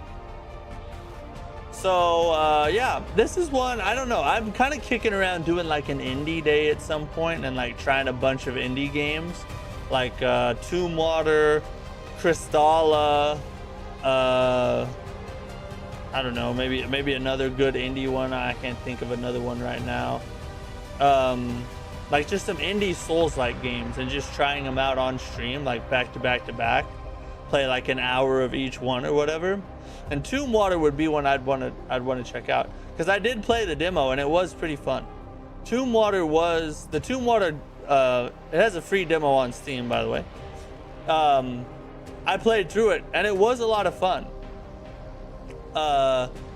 You have to like 2D games, like side scroller, top down type of games. But if you enjoy that kind of thing and you like Souls-like games, Tomb Water is actually one I plan on playing, whether it's on stream or off stream, I don't know. But you know, maybe in indie days, like I said, maybe we ought to do that. I don't know. Leave it in the chat what you guys think, if you think that'd be a good idea. When are we getting more Crimson Desert? I'm not sure. We got so many things to get to. It's gonna be tough to find time to rotate back to it. Fast-paced games like Sonic are best for those with fast reaction time, problem solving as well. It helps develop those skills in others. That's true. Yeah, there are many different genres and IPs that help with a lot of different things, and mental development in particular. Yeah. All right. So this Crimson Desert player caught 100 fish and then found a random lifeless pond and decided to see what happened if he just released them all in there. Freaking, it's interesting. I'm about to watch it, but you can actually you can restock ponds in Crimson Desert. Like, you can take a body of water that has no fish and turn it in to a hustling, bustling metropolis of aquatic life. Check it out, bro. So he has all these fish in his inventory, and he just starts mass releasing these things into this little puddle. It's not even very big. It's just a tiny little puddle he found. And he's just gonna release everything. Watch, he'll just start going. Look at that. And then you'll see, watch what happens when he goes out of his menu. He's created life. The pond lives. Or I should say, the puddle lives. That's crazy, bro. The things you can do in Crimson Desert, they always amaze me. They really did just create a world in which you can interact with and like do whatever the F you want, essentially.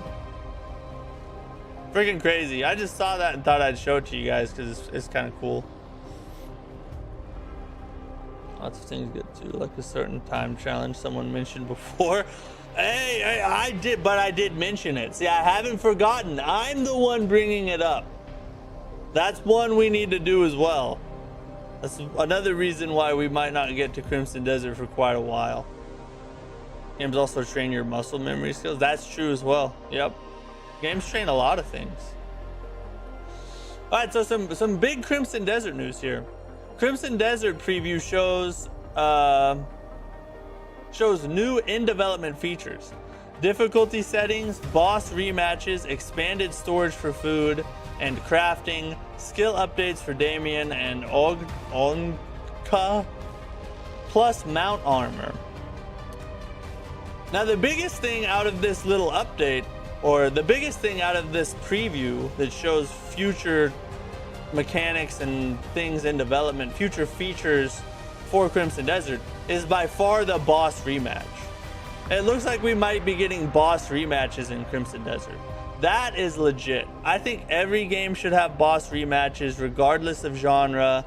Boss fights are always a high point, a highlight of a game. So why would you not want to let your players replay them as much as they want? It just seems like a no-brainer to me. And it looks like we might be getting it in Crimson Desert. So that's freaking awesome. If that's the case, God, that's really going to add to the replayability of Crimson Desert.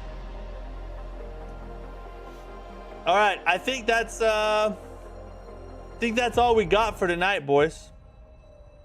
That's all the news we got to cover. Unfortunately, we got to call it quits right there.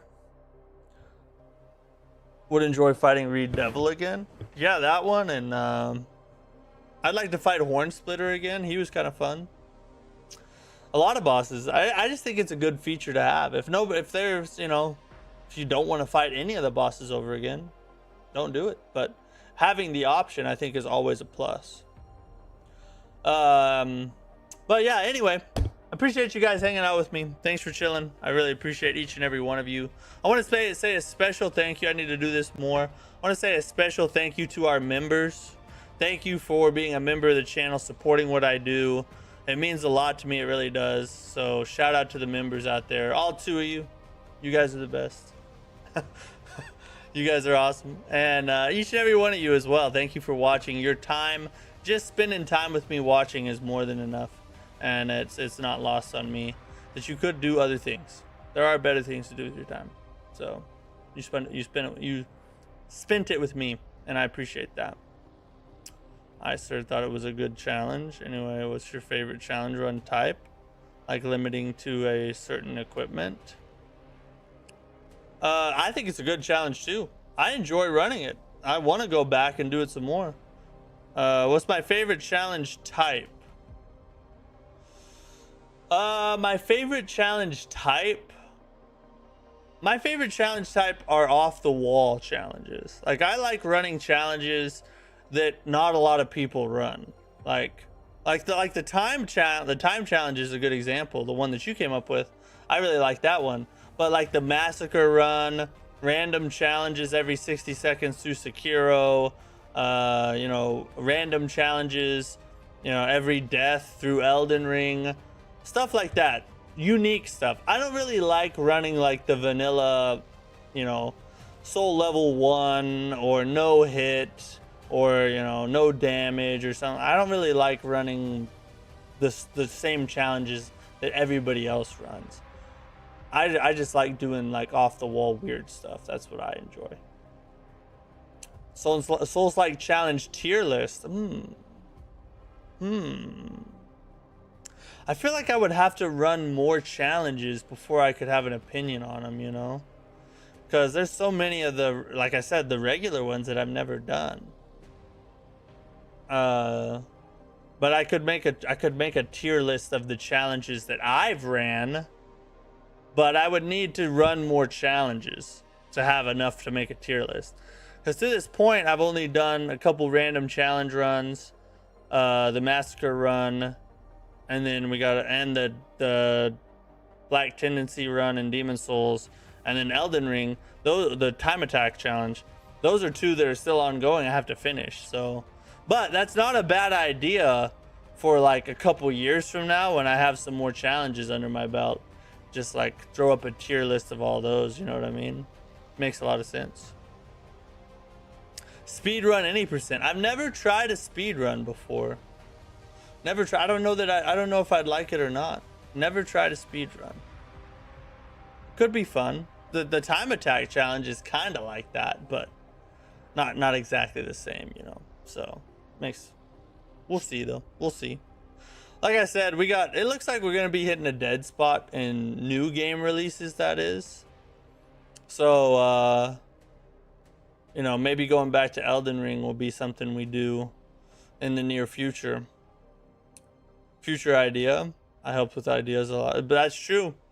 Tyrant King is the source of my most successful video I've ever made. His idea it was the one where I ranked every Soulslike game I ever played. That was his idea. And to this day, it's my highest viewed video that I've ever made. So I can't discount his ideas because they turn out to be peak, it looks like. Write that down right there. Yeah, true. I need to write it down somewhere. Soulslike tier list. I do need to. You're not wrong, because I'll forget. I'm sure you'll remind me though, right? You'll remind me. Just remind me. Anyway, thanks guys. Really appreciate you hanging out. I'll see you guys tomorrow. We'll probably play some more AI Limit, I think. I'm feeling more AI Limit. I want to get back in there, so it's going to be fun. Peace out. Have a good night. See you tomorrow.